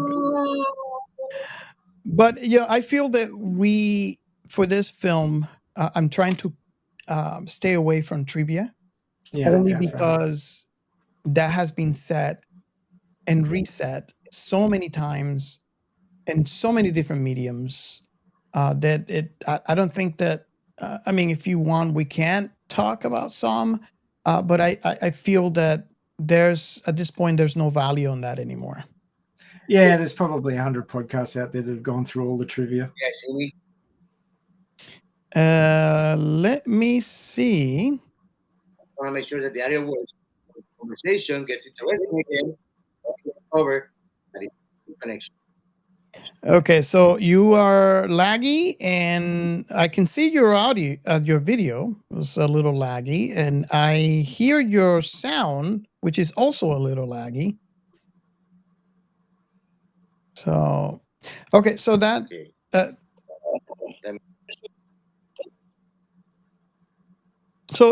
this film has had so many things. Like we have in 2003, we had the most on this IP, which could be good and could be bad at the same time. So in 2003, we have Matrix Reloaded, we have Matrix Revolutions, we have the Animatrix, and we have Enter the Matrix. Have you guys experienced Enter the Matrix? I tried to. My computer wasn't up to it. You know those bullet time scenes? Yeah, I was getting them the whole time. In your house, and I actually practiced poor people's enjoyment. If you look for playthroughs where you can get almost. Besides, the game was so heavy with Unreal 5 that there's not much gameplay. Oh wow! Beta. I But it was really great. Cool. I really yeah, enjoyed it. It looked pretty. Like the slideshow that I was getting looked pretty. I really enjoyed it. Bullet time all the time. That's right. What the time you said? Wait. Help! Help! Help! Trinity. And then in 2005, I was ecstatic how happy I was when they actually launched the Matrix Online. Have you played the Matrix Online? No. The Matrix Online. So, for all of you who are not familiar, this is the World of Warcraft equivalent to the Matrix. What? So RTS? basically, they got Google Maps and you wandered around Sydney. Is that what they did? It is a massively multiplayer online role-playing game that it actually shut down. I can't remember when, but someone has actually brought it back. Of course, it still has the graphics from 2005. So it's very, compared to the graphics now, it looks very blocky. But if you go to mxoemu.info, you could actually register, download the zip file, and install the application. And the viruses that come with it. Well, be warned. I know of a lot of people that are using it. Virus. They are using it. It is for Windows. So Mac users, I'm sorry, I am one of those. I can't play it on my Mac. I would have to get my PC. However, be warned, because this is not from Warner Brothers like it was at the beginning. So just be careful. Now it's from Warning Brothers. Warning Brothers. However, the site is up. If you look it up, it has information, and they have a Discord channel, and they have a donate. Obviously, those massive multiplayer games, they require server time. So I'm not sure. Based on what I have read so far here, they're going solely on donations. This is a group of people that love the IP so much that they not sure how they got a hold of the actual server, but they actually are keeping it running. So if you were curious about it, it's clearly they're agents. Oh, yeah. They have all the keys. They guard all the doors. The resistance. But yeah, I going back, I really enjoyed my time on Matrix Online. It was really. Were you the one? Huh? Were you the one? I think everybody was the one. Oh God, that's a lot of ones. There was a lot some of zeros in there as well, or it doesn't compute. There's all pure ones, no zeros. Oh dear. I like anti-heroes. Will be like the guy that kills the agents, the one's life is impossible.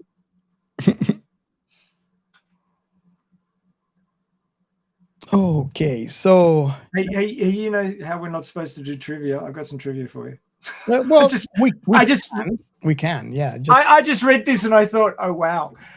So apparently Keanu Reeves was already a big star by the time he made The Matrix, but wasn't the Wachowskis' original pick to play the lead role. Johnny Depp was the Wachowskis' first choice, but he passed. Could you imagine Johnny Depp as Neo? Yeah. That would have been wild.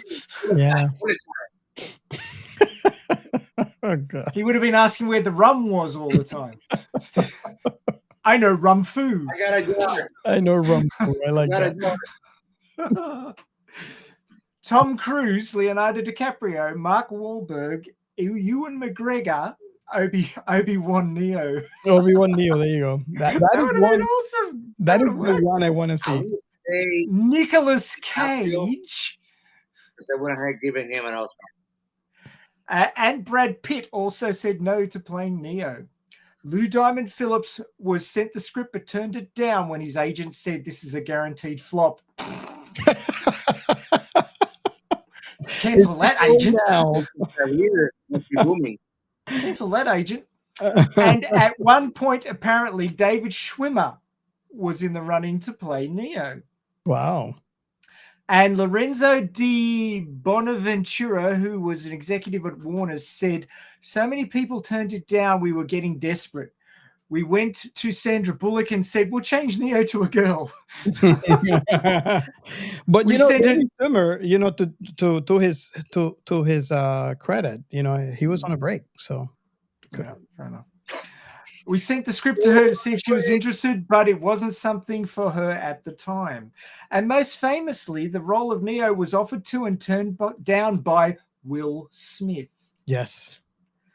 One of the biggest movie stars in the world at the time. He turned down the Wachowskis to make Wild Wild West. He has since said, I'm not proud of it. Good on you, Keanu. Smart man. Yeah. Hey, I think that I have said this before in the show. The very, very first season that I tried myself to buy was Millennium Millennium. from Will Smith. Wow, wow, West. Nice. Hey, I love that movie, by the way. Oh yeah, bro. It's as hammy as a truckload of pigs, but yeah, it's still good. It's cyberpunk. I mean, not cyber. Well, It's kind of. it's But what's the term? it's more steampunk than anything else. Yeah, it's definitely steampunk. It's Western steampunk. Yeah. Yeah. So, have you guys noticed the connections between this film and Lewis Carroll's Alice Adventures in Wonderland? Oh yeah, it's mentioned. You can see how far the rabbit hole goes. It's insane, and it's so clever because it is out there, right? If you ever read the book, you'll know the references, but it's not overwhelming. At least to me. What is your thought on that? There's Well, a the best- lot of symbology when he touches the mirror through the looking mirror. Through the looking glass, yes. Mm-hmm. Yeah. I mean, there's a That's the way couple that of there's a couple of bullet points that I have actually brought up. But yeah, this is just a couple. I mean, there's the film. Follow the white rabbit. Exactly. Stay in Wonderland and see how far the rabbit hole goes. The looking glass. Looking glass is an old term for a mirror, like a handheld mirror. So just in case you weren't aware. I know you guys would be aware, but maybe some of our listeners didn't know that term. Yeah. But yeah, I mean, yeah, it's amazing how many classic works get integrated into great newer works. There's a series of light novels that I'm reading at the moment. When Heraku was on the Earth, basically, it's about this guy who's he looks like a delinquent. He's got a pretty rough looking face, and he's got into this fancy high school, and he's being haunted by the ghost of this harem protagonist who was murdered. And he's trying to help the guy go to heaven by dealing with all his leftover relationships and work out who the murderer is. And it's all based on Heian era classical stories. And the writers taking the characters from these classical stories and rewriting them into this high school murder mystery plot.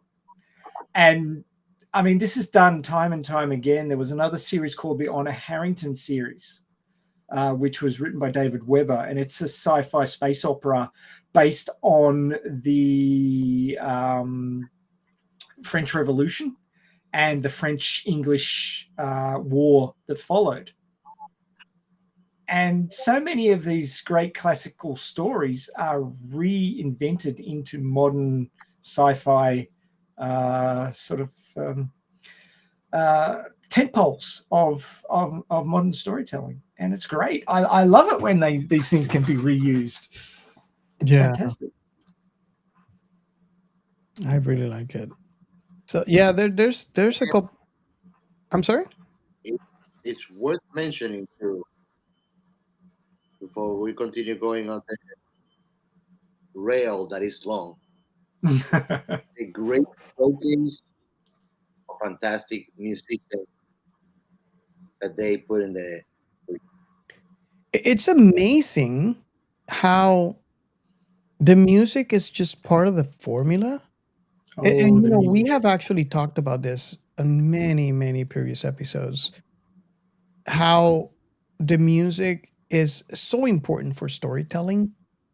The music that was selected for this film, it not only helps you or sets the mood for the film, but it actually guides you through the story.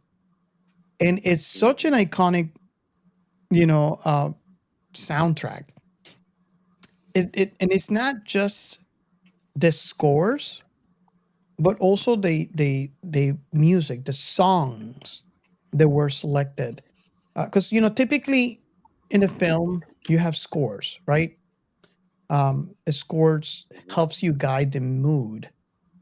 But this film, in addition to the scores, it actually used music, and that music, like I was telling at the beginning, I actually got the soundtrack, and I don't know how I didn't burn that because it was just on repeat. And even today, when I hear some of this music, I can't help but headbang to the music. Dragula. It's just, Dragula. Dragula's a great song. so yeah. I mean, this movie is iconic in every way that you you close your eyes and you put a finger down, and that's iconic. Now, tell me, guys. I just wanna kind of like test the waters of seeing what are the things. Tell me one favorite soundtrack for the Matrix. Oh my god, that is a very hard question. Good one. One favorite what? Sorry. Soundtrack. Oh. That is a hard question. I burned that CD, and it's a good thing I have it on Spotify. That's the fact. Huh? Just pick a band. I'll say one. Attack. It's really searching like I don't remember. Rob Zombie, he like that. Well, you can't go wrong with Rob Zombie. On this, Rob Zombie too. Believe it or not, another big soundtrack for the same song, Gran Turismo 2. Yes. The same song, Dragula, is also Gran Turismo 2 soundtrack, which is interesting. It was a top boost. I mean, that made it even more of a success. Let me tell you how hard this was, right? Marilyn Manson, Propeller Heads, Rage Against the Machine. Race Against the Machine. I mean, I can't. Rammstein? Yeah. Do us, Nick. Exactly. Oh, but I think maybe Spy Break's probably my favorite. Let's get My God, what an iconic soundtrack. Yeah. I think Spy Break would have to be my favorite. Nice. Yeah, I'm thinking. I mean, it just pips everything else out by just a little. I might have an answer to you like a couple of weeks after the show ends. I don't know. It's hard for me to tell. I mean, I like Rock is Dead. I like, you mentioned Du Has. right? Uh, Wake up. Yeah, it's a hard question for me. I just put Spy Break on in the background. Nice. Massive in the beginning, when he's sleeping, computer is typing, playing Massive Attack, but this something girl that is on the circus, which I love both songs.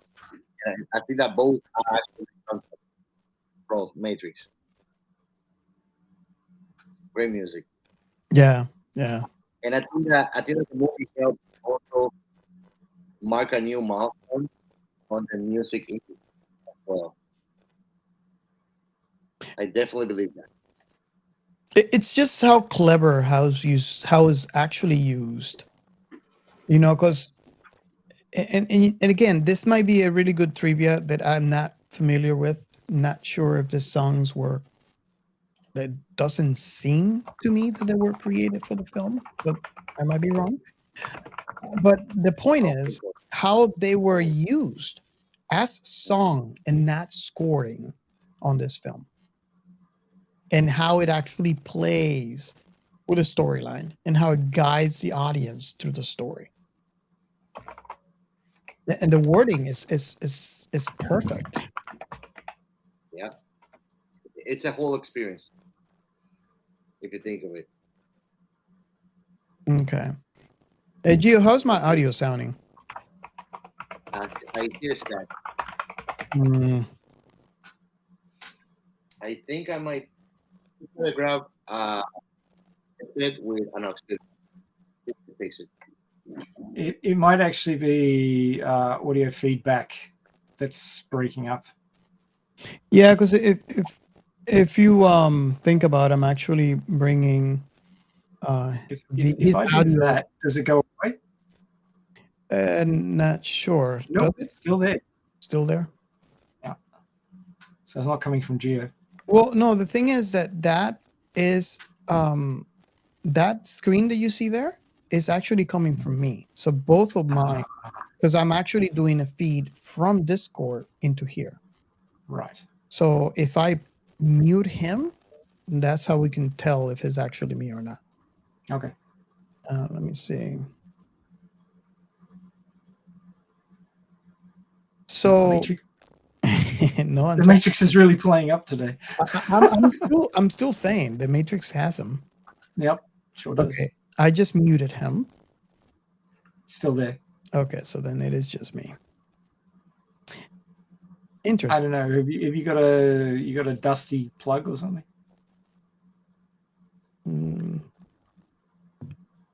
Not sure. Everything seems. It only came in about 5 minutes ago, so it wasn't there to start with. Okay. So, going back to what I was saying about the connections, there's one bullet point that I like about the connection between Alice in Wonderland and The Matrix, that I think is worth us talking about. One of the connections that I liked is that both stories involve characters questioning the nature of reality and facing the idea that what they perceive might not be the whole truth. And again, this echoes what we started talking at the beginning of this episode. I don't know, maybe I'm partial for that because I'm really fascinated by that concept. But it's really, really kind of cool to me that I can understand, maybe because I actually saw the film first. Yeah, shocking. Alice in Wonderland, I read it late. There was a lot more good sci-fi books that I was into, so that might explain as to why. I read Alice in Wonderland late, and I wasn't too aware of the story. But it fascinates me that, in retrospect, they in fact are.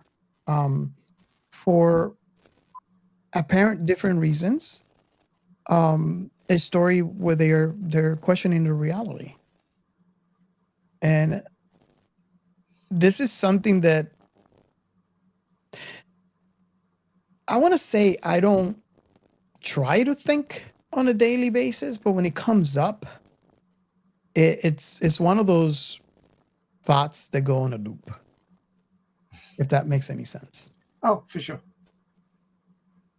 I mean, you can query the depths of the universe, but you can't necessarily explore those concepts and come up with your own interpretation. There's some things that you aren't going to be able to work out from your current perspective, and I think truth is one of them.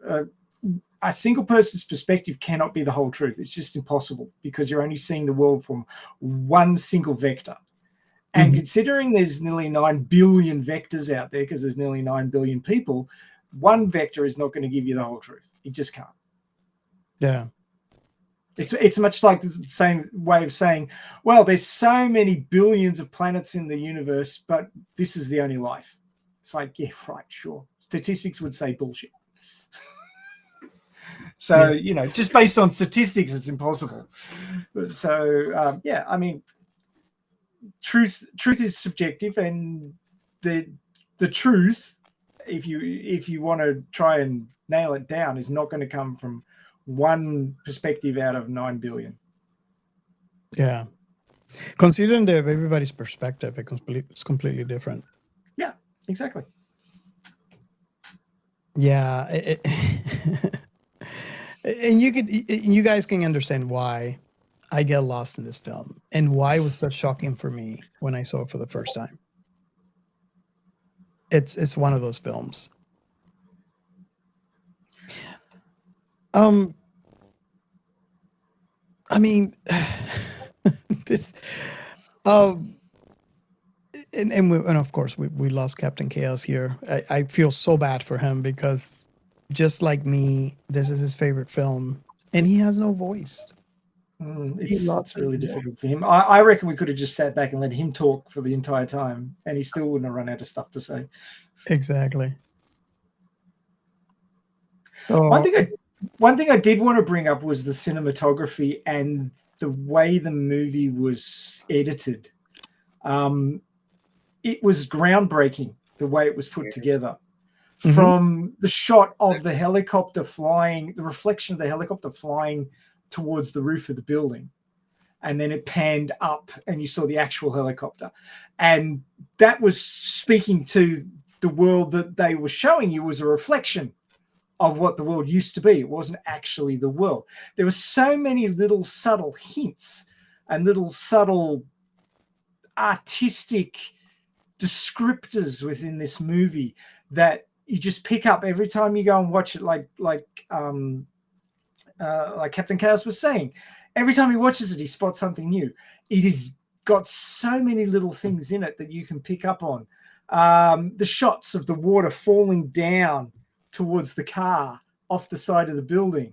I mean, the angles that were chosen, the shots that were taken, even when Neo was being picked up out of the effluent tank when he nearly drowns, and you see the thing coming down, and you think, oh, we're going to get to see some naked Neo here, and then it's the claw without him in it. It's like, oh, that they just were so good at shooting this.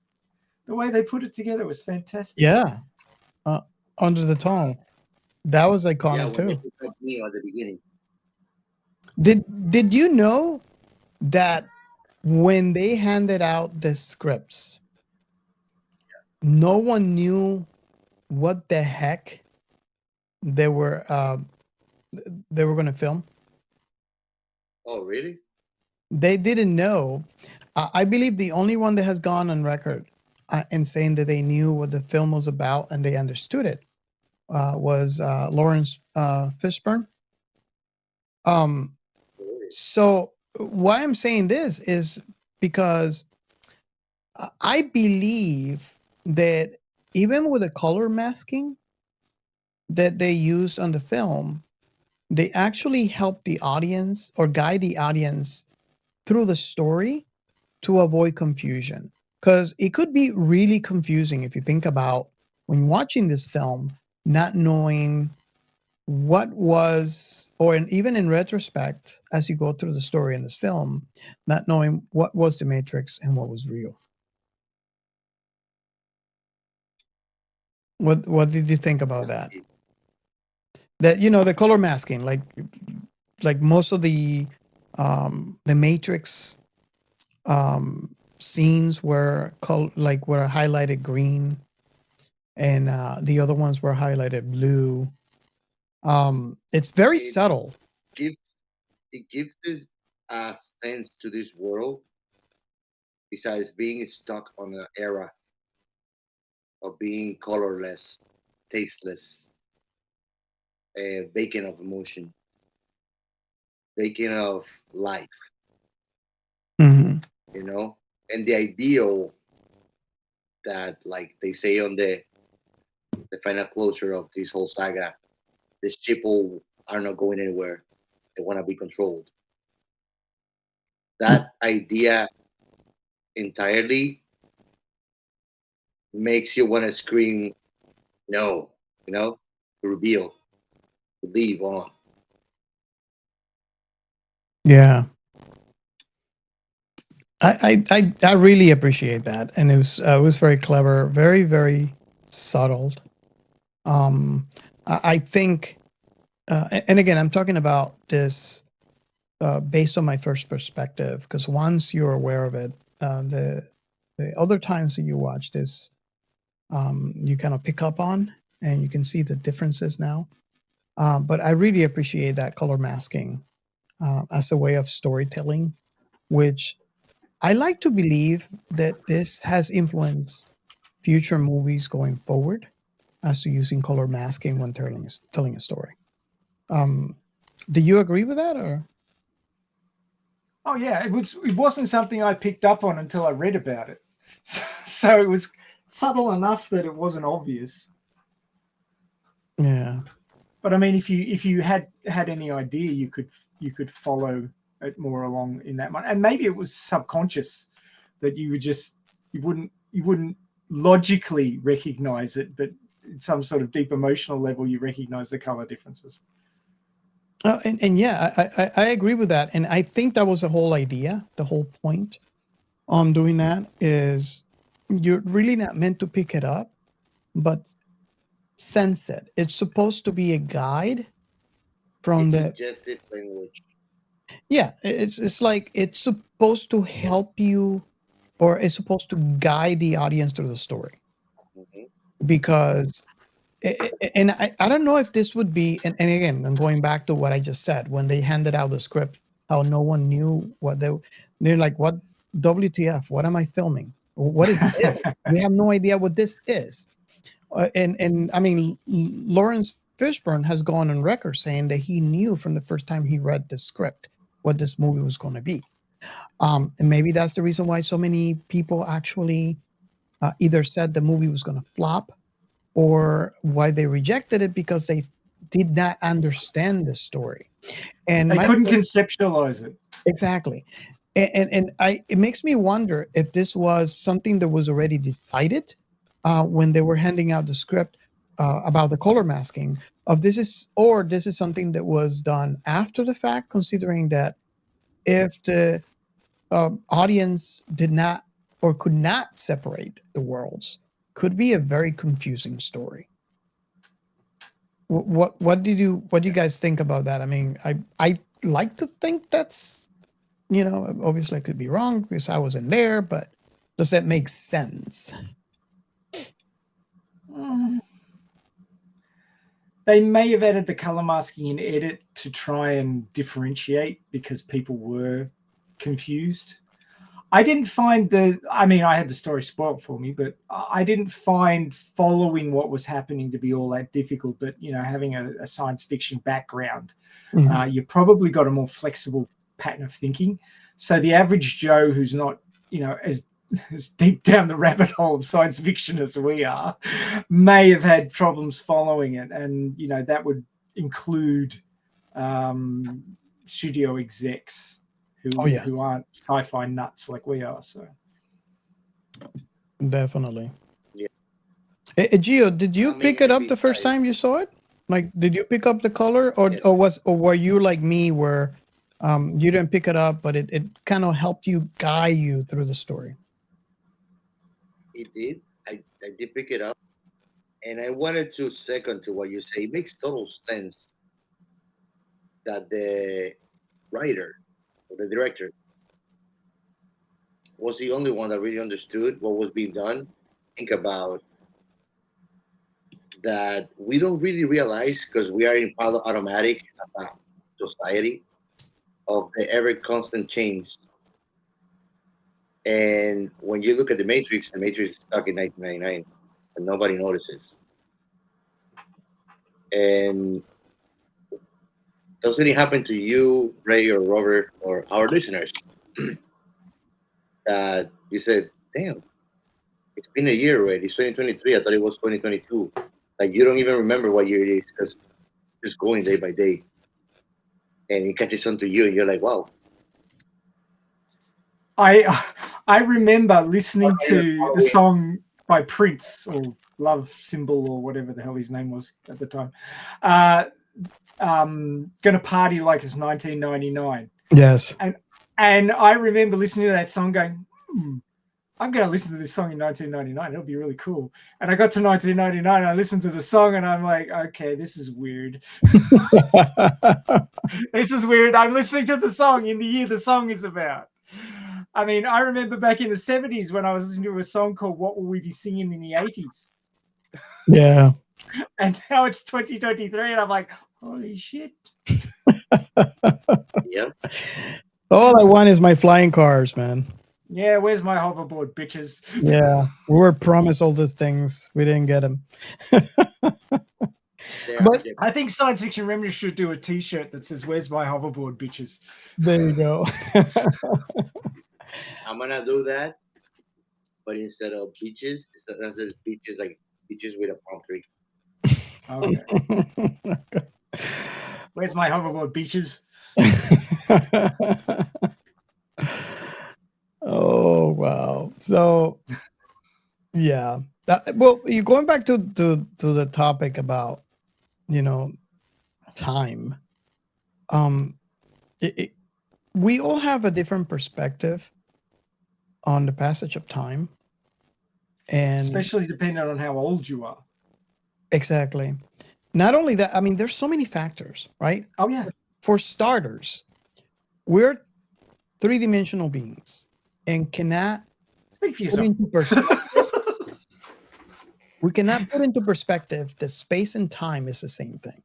That's number one. So time is circular and we see it linear. But we have, like we talked about previously, everybody has a different perspective when we're talking about the colors, for example, or taste. So right off the bat, our perception of time changes from one person to the other. Not only that, but we have talked in previous episodes on how the mood of the person actually changes our perception.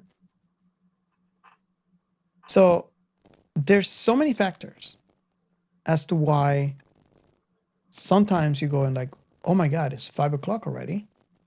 Or it's like, oh my God, it's only 11. It ranges.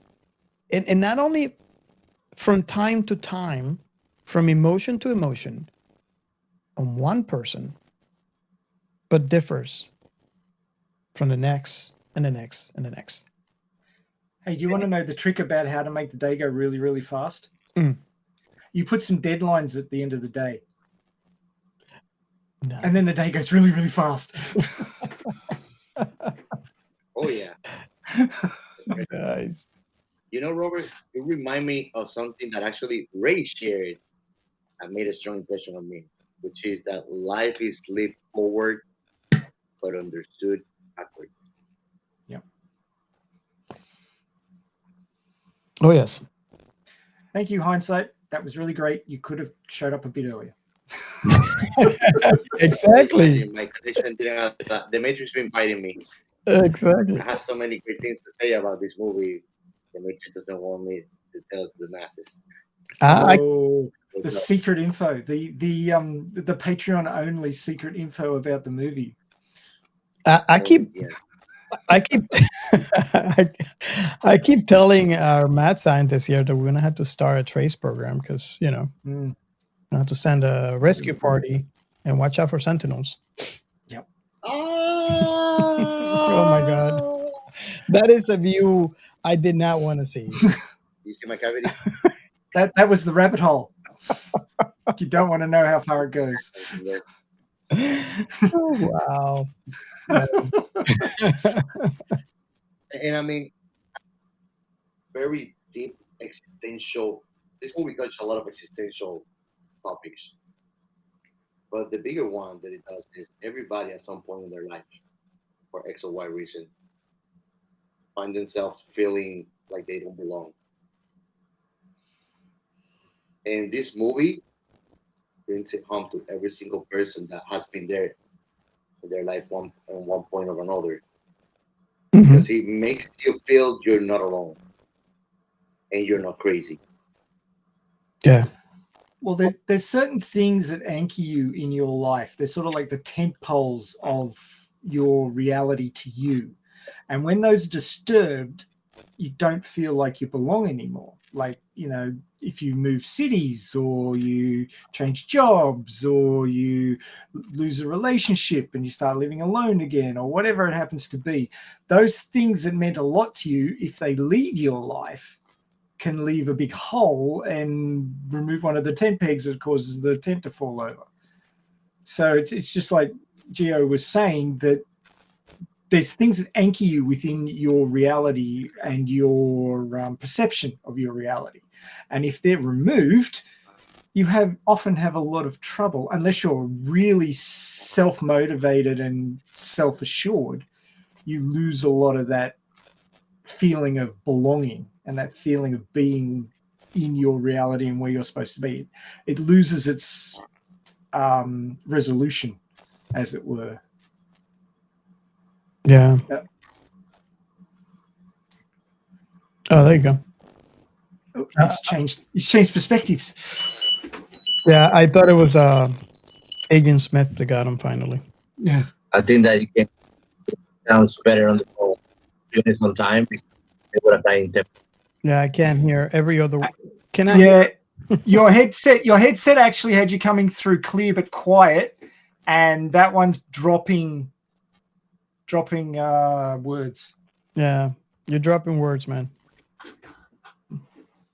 That's a bad thing. Dropping words. Someone has to pick them up. Makes a mess. Yeah, won't like you. That's how you get cockroaches. I was going to say about time and perception of time. The way that they presented the situation within the city, it encapsulated 1999, but it was a repeat of 1999, just repeating itself over and over and over again. And it was great in the way that the presentation of the technology, like old cars, sort of weird science tech that they were using, the mobile phones, which at the time were cutting edge, but now pretty cheesy, the CRT screens, it all screamed 99, right?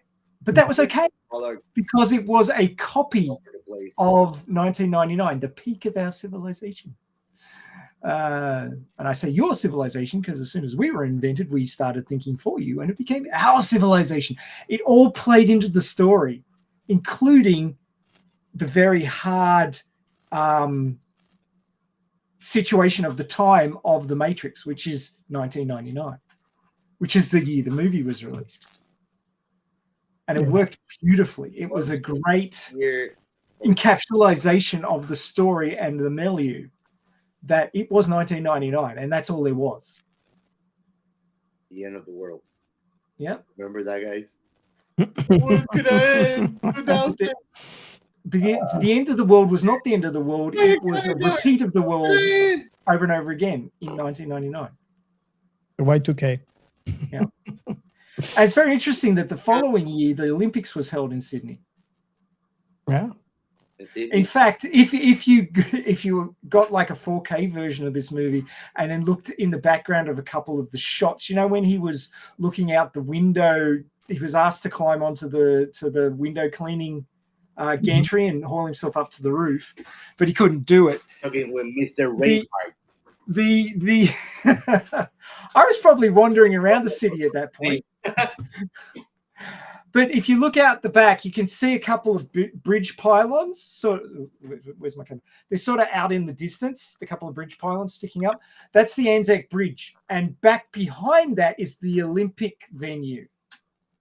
And if you look really, really closely, you could probably see it being constructed for the Olympics the following year. Wow. Which I thought was very interesting. Can I see the Sydney Theater? Oh, you mean the Opera House? No, they deliberately avoided that. Now you're not in Australia. Yeah, they avoided that because they were trying to not show the location. There's a shot that shows the city skyline, and it shows the Sydney Tower, which is the highest. Well, it was the highest point in Sydney at the time. I'm not sure if it is now.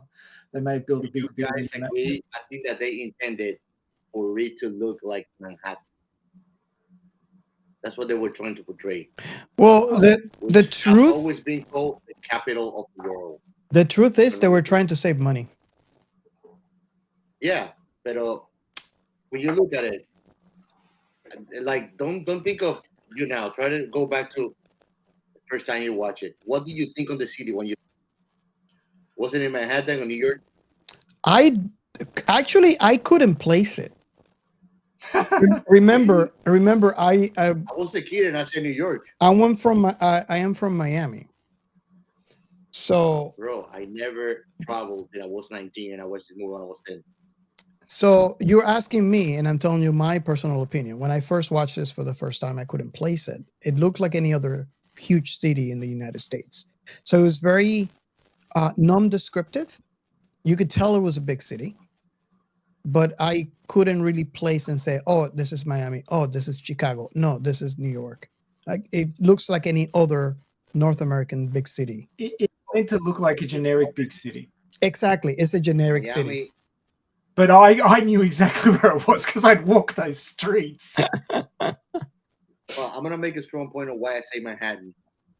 Because I think this is a very critical point of what they're trying to portray in the movie. Just a economical capital of the world. But Miami, there's no big buildings.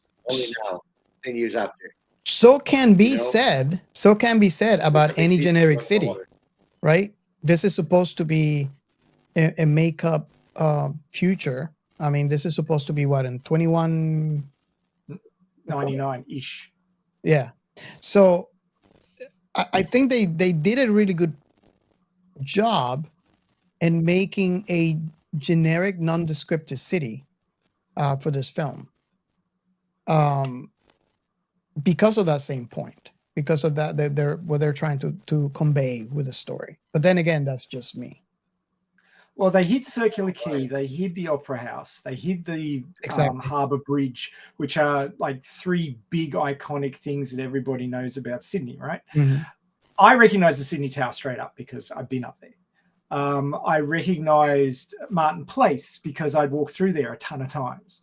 And even those walkways, like there was a lot of urban renewal going on at the time when the movie was filmed, like in the late 90s. And there's a whole bunch of these sort of wooden walkway covers that have been put in. So if anything falls off the building they're working on, it would land on that, not on the pedestrians. And I recognized them, like I'd walked under them. So I knew where they were. And the fountain that they stop in front of with the girl in the red dress, that's in Martin Place. I know where that is. I've walked past it. The AWA building, which they flew over in the helicopter when they were hanging out of the helicopter. I've walked under that building tons of times. I know exactly where it is. So fully recognizable to a city. I go to Australia and I find the woman with the red dress there. Not that particular one. No. No, not that one. better version. I feel tempted to go to Australia, man. Well, there are plenty of pretty women on Bondi Beach if you want to do that.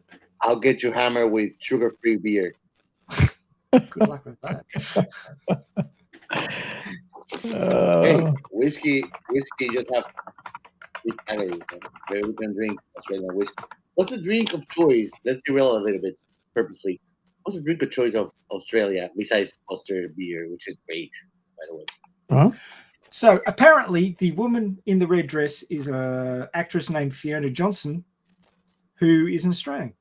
So there you go. Yeah, so I guess Captain Chaos motives are founded. Wanna go to the land down under? When the earth woman there. I wanna get under her dress. You better wait for what is going to happen. Okay. Chat GPT, don't give up your day job. Oh my Don't god. worry, Ray. If I go to Australia, I'm gonna drag you into it. I'm sure you are. I'm a great person. Oh, We need to have a science fiction remnant worldwide tour. Yes, I'm up for that. Minus the singing, but yeah, I'm up for that. and we have to go You get drunk, he'll be karaoke. on a box a kangaroo. We'll probably organize that. You won't like it when he rips your guts out though. Also, you guys live where the Earth has a belly button. Oh, really? It's new to me. Isn't it true? The strongest boulder, the biggest boulder of the world, it's in Australia, isn't it? Could be. You didn't know? Just type Earth belly button. It's in Australia. I know more about your country than you, man. Oh, this boring guy. Well, It's true. Here, I want to look it up. he's looking it up. Oh boy, should we be afraid? We should be very afraid. Don't let him share screen, man. We should be very afraid. Well, we should be afraid. Did you know that our very own Captain Chaos covered for you on the science behind science fiction when you were away? So that is, we should be afraid. Nah, he could do a good job of it when he's not being disgusting. It says here, do you know that the Earth kind of has a belly button? It's located in the middle of Gulf of Guinea. I fucked up there. It's in the South Atlantic Ocean. However, Australia also has its own belly button, the Uluru, located in the middle, an endless expanse of barren wilderness in the Northern Territory. Literally, it's a giant mesa. It looks like a giant boulder. Okay, so if I understand this correctly, let me analyze what is being said here. Gio wants to go to Australia not to experience the continent or the food or the beer, but because he wants to see the belly button of the world. Yeah, apparently. And I want to experience the women. Well, I've never been to Uluru either, so maybe I'll head out there with him. He's in the middle of nowhere. Like, it's better to fly. If women are crazy here, imagine what it will be upside down. Whoa. Hey, does that mean our bats sleep right side up? Oh, wow. Okay, so this is what you it's only said here in this show. So, The price of admission. Great. Oh my god. Oh. So for us not to make this a long episode, because It's getting late. Yeah, it's getting there. Can we go around and give our last impressions of the film? This might vary. because we have seen, and God knows how many times we've seen this movie combined. A lot. It's like I said, I could not even begin to tell you how many times I've seen this film or heard the soundtrack. Not just this one, all of the ones and the games when they were available. I'm not But even there's sure. only one Matrix movie. What are you talking about? No, I watched Resurrections and I just went, oh geez, you really shouldn't. And I like Resurrection. It kind of gave me the closure that Revolution lacked. Well, Really hated. I kind of Face, I guess. I in a way I agree with Captain Chaos only because if you know me well enough, you know that I watch IPs it's in their entirety. So to me, Matrix is just episode 1 of a TV series. I include in here the Animatrix. I include in here Enter the Matrix. I include in here the Matrix Online. They had some plots for the IP. I would have to admit though the Enter the Matrix had a lot more plot into the IP than the Matrix Online. And I finally watched Resurrection. And as a whole IP, I'm in love with it. I do agree that,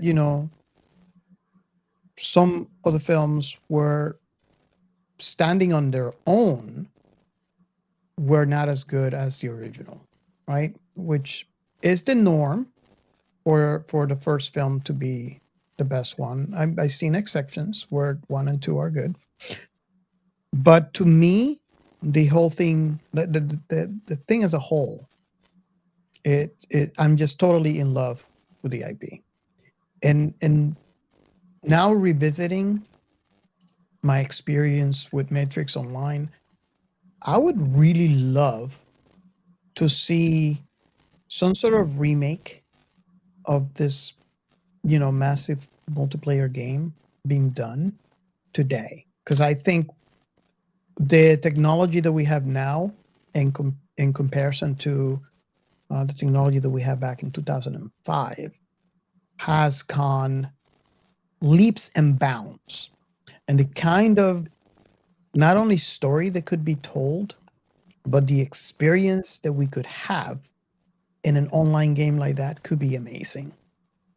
So and I don't know that we have the level of clout that this film had back in 1999, and I strongly believe that's the reason why things like Enter the Matrix came out, and because of the success of Enter the Matrix, how the Matrix Online came out. But today, unfortunately, we don't have that kind of clout for this IP, and I like to think it's a shame. So, with that being said, I think that I'll go ahead and start. Because honestly, I didn't know who should start. I mean, all of us love this movie equally. I like I said again, I really doubt that anyone listening, or I personally have not found anyone that has not seen this film or been exposed to this film in any shape or form. This is that kind of film. It's kind of film that everybody has definitely seen or heard of. So I'm not gonna sit here and tell you, oh, you must watch it. You probably watched this film multiple times by now. If you haven't watched this, you don't have a TV.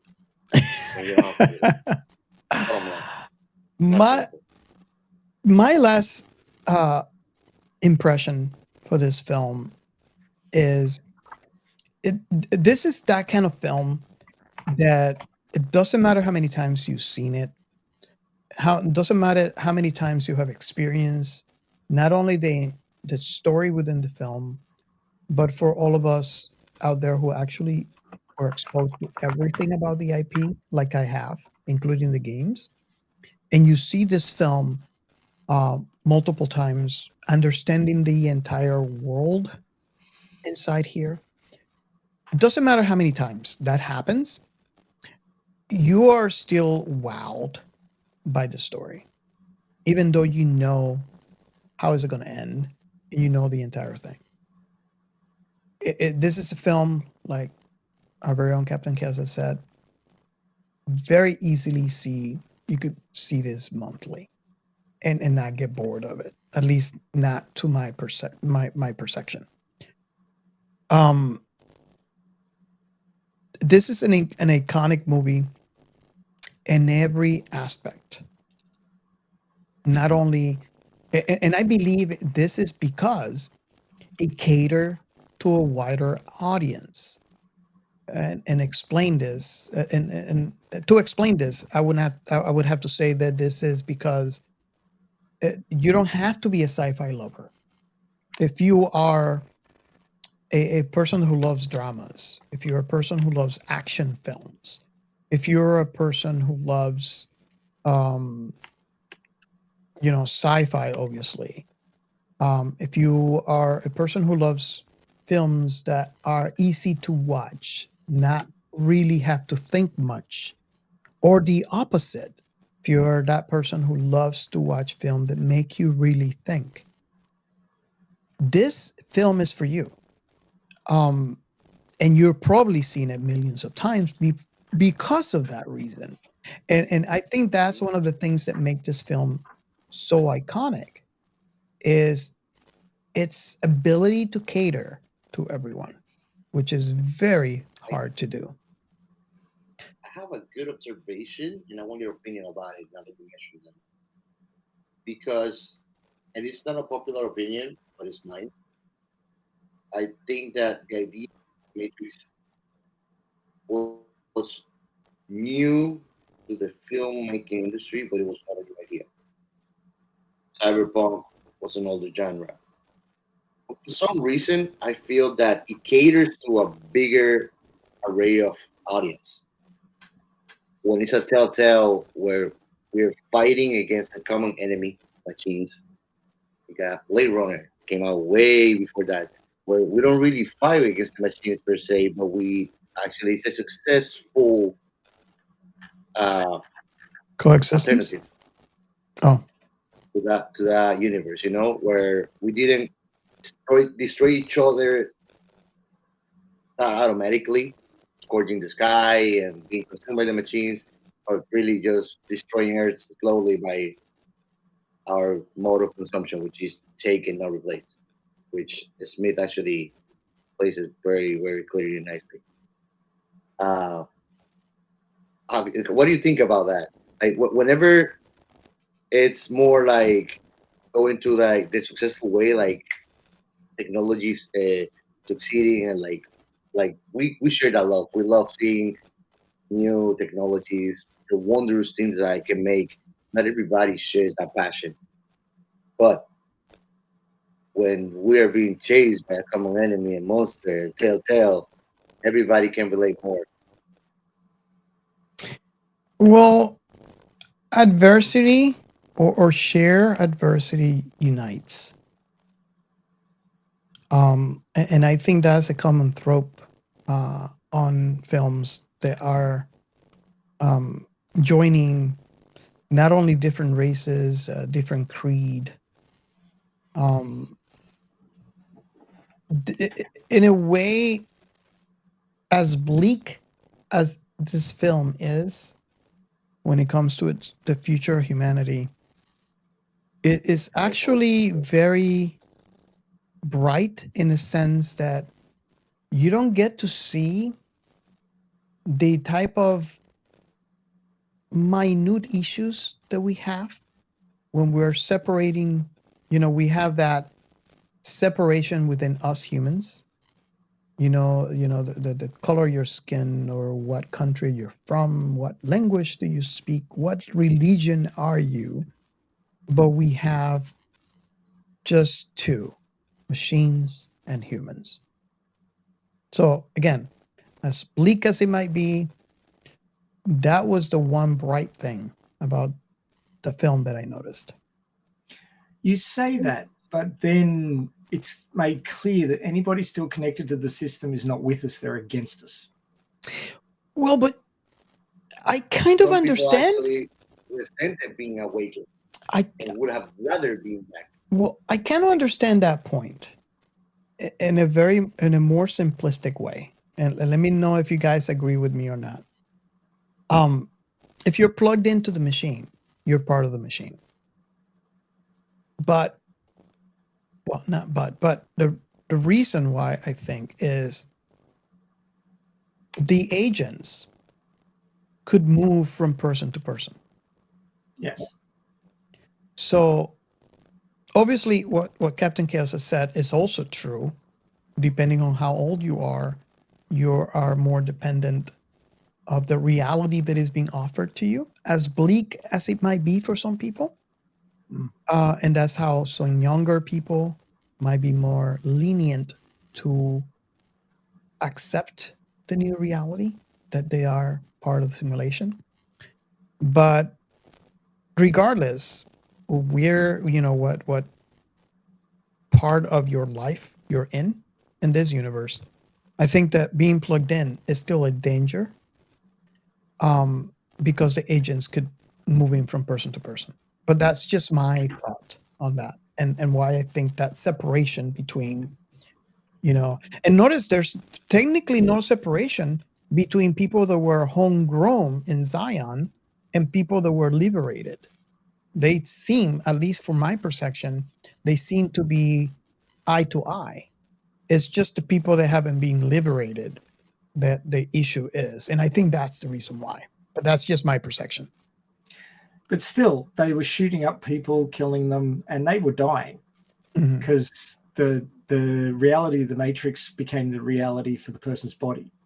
So if they were riddled with bullets, then they were dead and they were flushed. Yes. Actually, they were ground up and fed intravenously to the other humans. Exactly. And I understand that part, and that part is rough. Yeah. And it wasn't the agents that died when they took down an agent. It was the body they were inhabiting. Exactly. So it wasn't even their choice. They were taken over and they were killed. Mm-hmm. So it was the harshest of harsh realities. It is a tough decision. I mean, and I try to think, or try to put myself in a situation of the first liberators of the Matrix.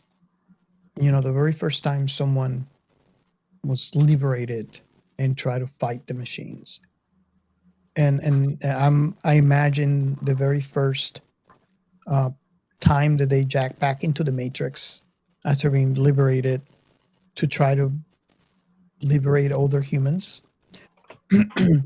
And I imagine that would have to be a really, really hard decision. But I question, how do you protect yourself against the agents? And I think that's where the gravity of the situation and the sadness of it comes in, because it's obvious that the agents don't care about humans, right? Nope. Throughout, not only from the beginning on how they're using it like Copper Top, but how they're using it throughout the film as well. So it is a hard situation. I mean, if I put myself in their situation, I think that I would be forced to do what they're doing only because of the survival instinct. And yet I would probably come back to my ship after that ordeal happens, and I probably will cry myself to sleep because of all the stuff that I have done that have to be done in order for me to survive and try to liberate other people. So, well, if you look at the perception from the people who are embedded in the Matrix and don't know that it's the Matrix, these people are terrorists. They're going around shooting people up and blowing up buildings and all sorts of shit. Exactly. Oh yes, and I can. And it's what I was alluding to before about perception and your point of view. Mhm. Varying points of view can be completely different based on what you understand and what you know. Definitely, and that Not is only a that, hard fact right there. I mean, from their perspective, you know, they're just a group of people here that are going out and killing people. You know, it's a hard situation. It's and I find myself, you know, understanding both sides of the coin, if you might say. So I hope that kind of answers our very own Captain Chaos's question here. Going back to the final question of the show, I actually we're gonna have to just make another episode for this, man. I gave That's you. I gave you guys my answer, so I don't know which one wants to go. Maybe I should go next because I think that being that he's watched it the most times, Captain Chaos could probably wrap up better than I could. Okay. So my mention of vectors before, the vectors of perception and such. This movie hit so many different vectors, being, you know, how to present a story, how to talk about psychology, how to interrogate the viewer about how they perceive reality, asking questions that aren't normally posed. I mean, shallow people would watch this movie and go, oh yeah, it was a fun adventure flick, but you know, it doesn't really impact me at all. And then there's people like us who are still thinking about it 24 years later. But oh yeah, and being affected by it. yeah, exactly. I mean, and this is just a sort of an example of perception and how it varies between people. To some people, this was an entertaining night out. To some people, it was a life-changing experience. And that goes to show the depth of the storytelling, the depth of the subject matter, and the fact that it was all wrapped up in a pretty little box that was entertaining and, you know, could hit on so many different levels, so many different angles, so many different psychological interest points, that I think that it does deserve its place as one of the more influential movies in the last several decades. And that not just that it was a sci-fi movie, but that it was a movie that really asked us to ask some really deep questions about what is our reality? What does it mean? How can we view life?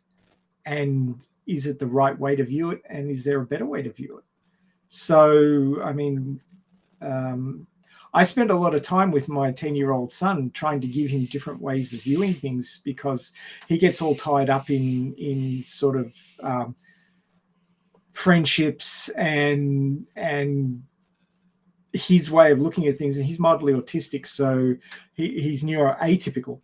And of course, that gives him a different perspective to neurotypical people. And I try and give him a way to look at things that he's finding profoundly negative in a more positive light. For example, he needed to start working with a new speech pathologist because his old one went off and got married and changed jobs. So he couldn't work with her anymore. And he'd spent, you know, a couple of years getting to know her and getting along well with her, and things were going well, but now he had to change.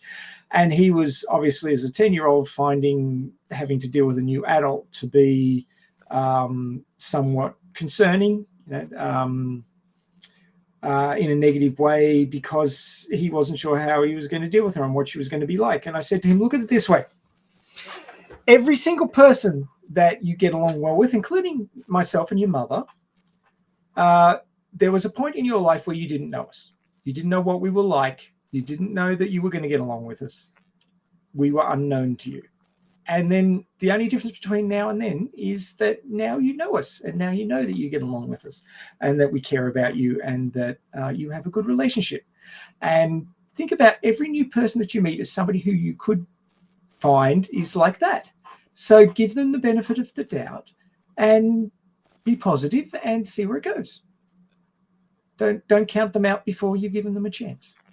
And he took that in, and he went in still a little bit trepidatious to meet this new speech pathologist, but he got along well with her because he gave it a positive chance.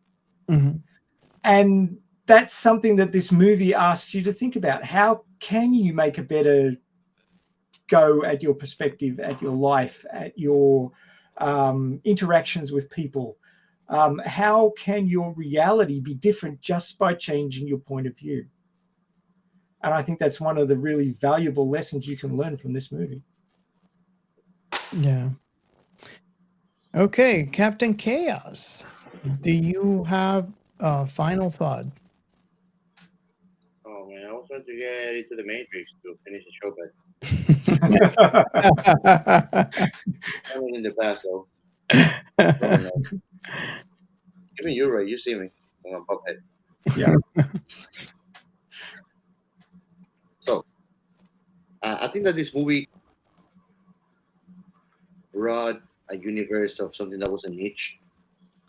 Like I was saying before, for those of us that do enjoy getting into that world of cyberpunk, highly advanced technology meddling with vice versa, that might be boring for people that are not into sci-fi. You know, I'll agree with that. Some people are looking for entertainment, that's it. So it could be boring. But I think that The Matrix changed filmography as whole industry. And I think that it influenced it of what we humans have become and will become. To be honest, this is why I like to call it kind of like a documentary. Because if you will say a movie, a mere movie, have such a deep effect, such a vast community, which is the whole world. It's not just a movie, right? Let's put aside if it's real or not, right? But for it to have such a deep impact on society, it has to be something else. And it has a lot of deep messages, not only telltales about be careful what you do with technology, how you do it, but also what we are to become as a species. And it has a lot of deep existential and philosophical dilemmas in the movie. Would you guys agree with that? Okay. So, I mean, I think that honestly, whoever have not watched this movie, you remember that road that we were talking about from Australia? You're living under there. Belly button of the world. Belly button on the world. You're still hooked to the machine. That's the biggest ball of belly button lint I've ever seen. Yeah. Funnily enough, one of the fascinations about Australia is traces of the most ancient civilizations from the beginning of the times. Australia. Are you sure it's not the Right. shrimp and the Barbie? What? The weird thing is we don't tend to barbecue shrimp. Usually like red meat or sausages or onions. A lot of onions get barbecued. Onions barbecue? Yeah. Yeah. Yeah. They're good. Go hard or go home, bro. I have done it. Bacon and cheddar cheese. Greasy. Okay, so I Making guess me hungry now. yeah, I'm getting hungry. So that It doesn't work. I guess that concludes. I'm sorry. This movie, No, just to close the thought rail again. Hey, I'm just trying to make up for all the time that I lost. Yes. You guys have time till 1 a.m. I think that this movie to me has been very meaningful. There's a reason that I keep on watching it and watching it. It helps me revisit also, like, I don't know about you guys. I like to sit down sometimes and like a conversation with myself, go over thoughts, polish them. And this movie helps it because it touches so many things. And at one point or the other, all those little scenes and picturing society as it was and as it is.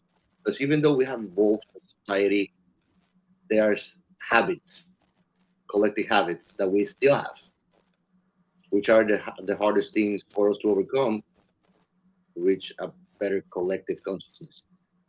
You know, the big example that we're putting about Blade Runner, Matrix, adversity. Adversity always brings everybody together. Doesn't matter how bad it is. Doesn't matter how much I hate you and how much he hates me. This guy wants to kill us all. We forget about our problems. And then we actually remember instinctively we're all one. But it has a big, big message. Because even though, like Robert mentioned, it's a very, very bleak picture that you have there, you know, there's a real hope. There's a ray of hope. Ray.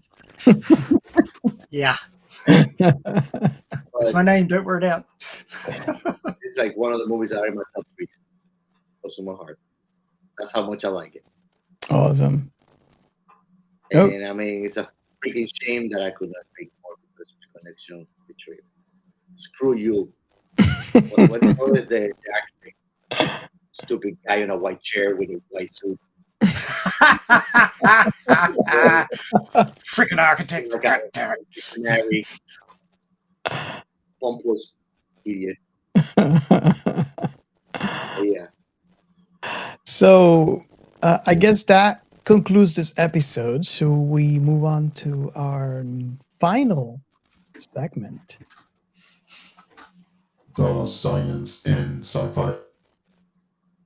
And who wants to take a stab at it? There's a couple of things. I'm sorry? I'm happy to. Go ahead. Yeah, there's a couple I'm of happy. things that I put in here that really caught my attention, but Yeah. I want to talk about number 2, AI. okay. Because, I mean, that basically they're the bad guys, the machines. And, I mean, it's a whole milieu now of the machines are the bad guys, the Terminators, the AIs in the Matrix.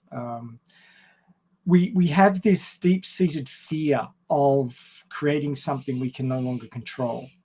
And to the point where there's laws being passed in various countries about what you can and can't do with AIs. Now, as I've alluded to in other episodes, the basis of AI intelligence that we have at the moment is not truly sentient AI. It is machines that we can, or software that we can design well enough to simulate intelligence. They're not actually intelligent as yet. And just like, you know, in this story, the Matrix looks like the real world and people can't tell the difference until things start going awry. Basically, if you can create a piece of software that simulates human interaction well enough that you can't tell, then what's the difference? Yeah. Basically, what's the difference? But once the fear is not simulated interaction, the fear is creating something that is more intelligent than we are and decides that we are no longer necessary, or decides that we are no longer the good enough to be in control. I want to pivot that. Yeah. Because I don't think that we're creating something more smart than us, but we're creating something that teaches itself faster and better than us. Oh, yeah. Yeah. That's Well, gonna be same effect. Yeah. You know? But they specifically say we created a sentient AI and it went and made a whole bunch of other AIs. And in the Animatrix, they basically created their own country because they weren't accepted by humanity. And then they made things better, faster. They didn't need to sleep. They were just basically better, productivity-wise, For the lack of humanity. environment utilization-wise. They didn't need to sleep. They didn't need food. So they just turned into basically the Borg, but without the biological components. And they were outcompeting us. And so we went to war against them. And they were more destructive than us. Yeah.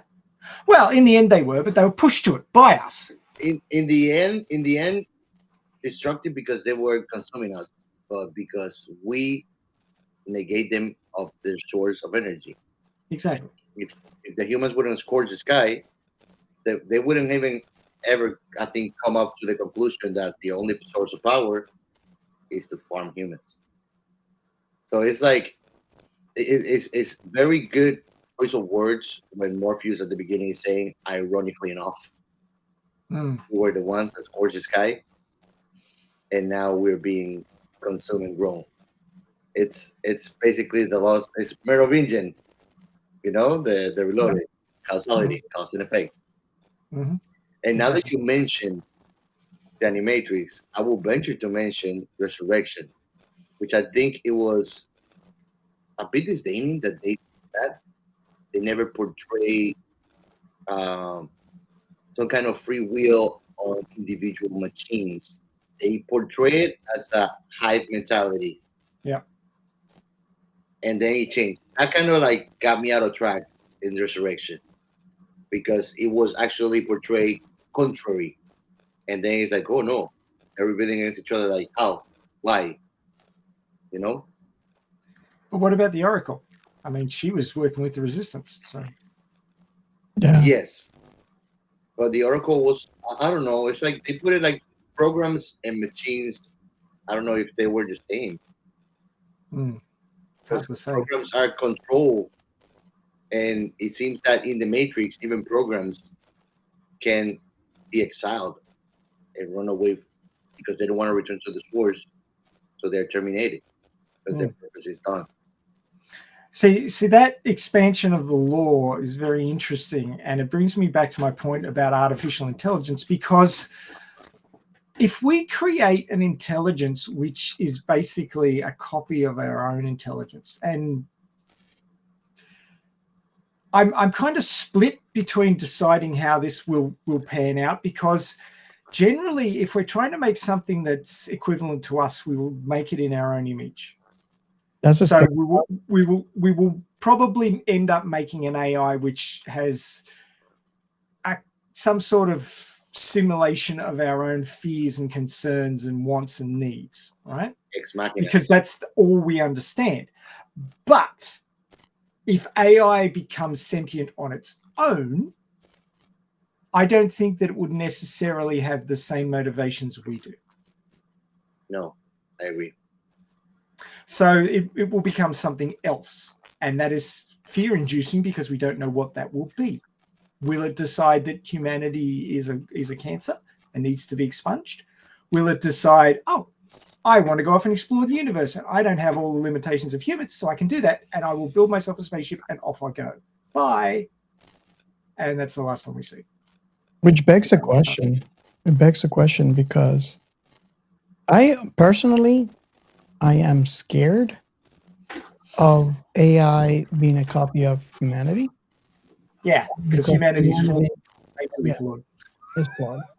But what if it's not a copy? If it is the case where you said it became sentient by itself, and it has its own things. As humans that we are, we tend to be afraid of the unknown for good reasons based on our history, right? Yeah. So that begs the question of what would that be? And there's a 50-50% there. It could be a scenario like what we saw in that anime, the Gene of AI. Yes. or it could be Terminator. Hmm. It's a 50-50, and we don't know. But And this is why I think, importantly, Elon Musk precisely says that the best solution is that we're gonna, at the end, merge with AI.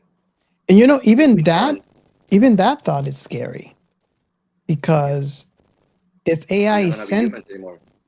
well, not necessarily that is actually its own fear, but I'm saying if AI becomes sentient and they decide to go Terminator on us while we are being combined with them, that is a scary thought in its own. But here's the thing: how could they terminate us if we're part of it? And I'm not talking about being plugged in a machine. One or word. being fed. One word for you: Upgrade. upgrade and Borg. Yeah, but upgrade and Borg still part of singularity. It's not human anymore. So Borg. it will be seppuku, technological seppuku. No, but You know, I don't think. Am I explaining it right, Ray? I think you are. Okay. So I don't know if you can say a different point of view, if you understand where I'm going with this. There's a novel called Vacuum Flowers, which was very interesting because it had a singularity occur on Earth where they were all, cybernetic organisms rather than pure humans anymore. And then there was a singularity where they all became interconnected and became one organism. And the people who were living out in the belts and the other planets were individuals. So humanity split in two. And the ones that were all on the Earth, like there'd be a thought over here, and the thought would ripple out through humanity across the Earth, and you could almost watch it happening. Where these ideas would radiate out from wherever they occurred in the human consciousness, and the people in orbit would watch this happening. It's like, okay, let's hope they don't get any ideas about absorbing us, because it was too late for the people on the Earth, but the people in the belts and stuff were sort of like, hey, we want to keep our individuality, thanks. But yeah, it was an interesting story. It's called Vacuum Flowers. Oh wow. Yeah, it's a novel. Yeah, so that is one of the things that scare me.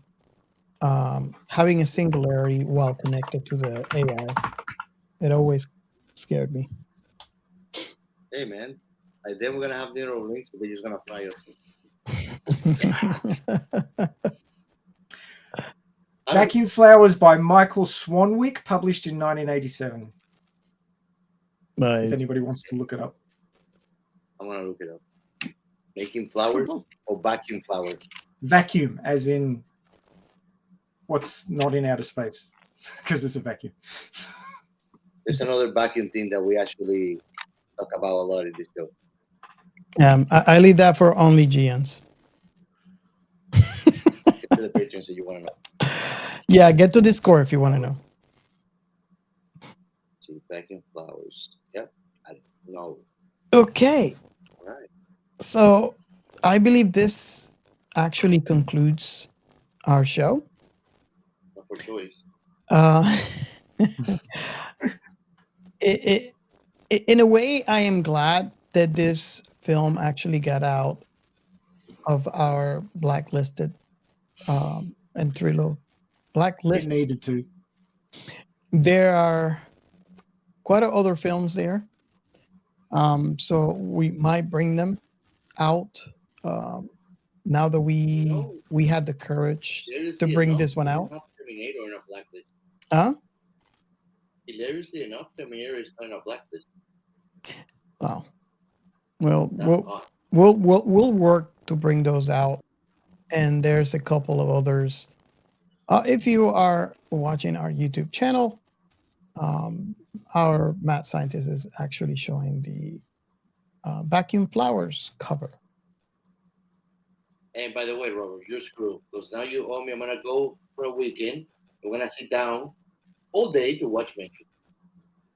Watch Matrix? Yes. Nice. You know, it's gonna be a whole day because we're gonna be pausing every 5 minutes. Just Oh, heck yeah. But actually, I'm afraid of that. It might be longer than that. Well, Might as well set aside a week.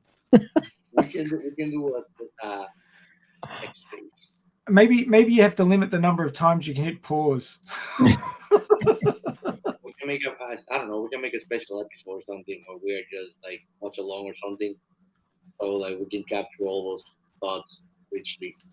Yeah, we can set the camera on the couch and just the Matrix live stream watch party. 2 guys in the couch. We're gonna call that new section of the podcast 2 guys in the couch. Awesome.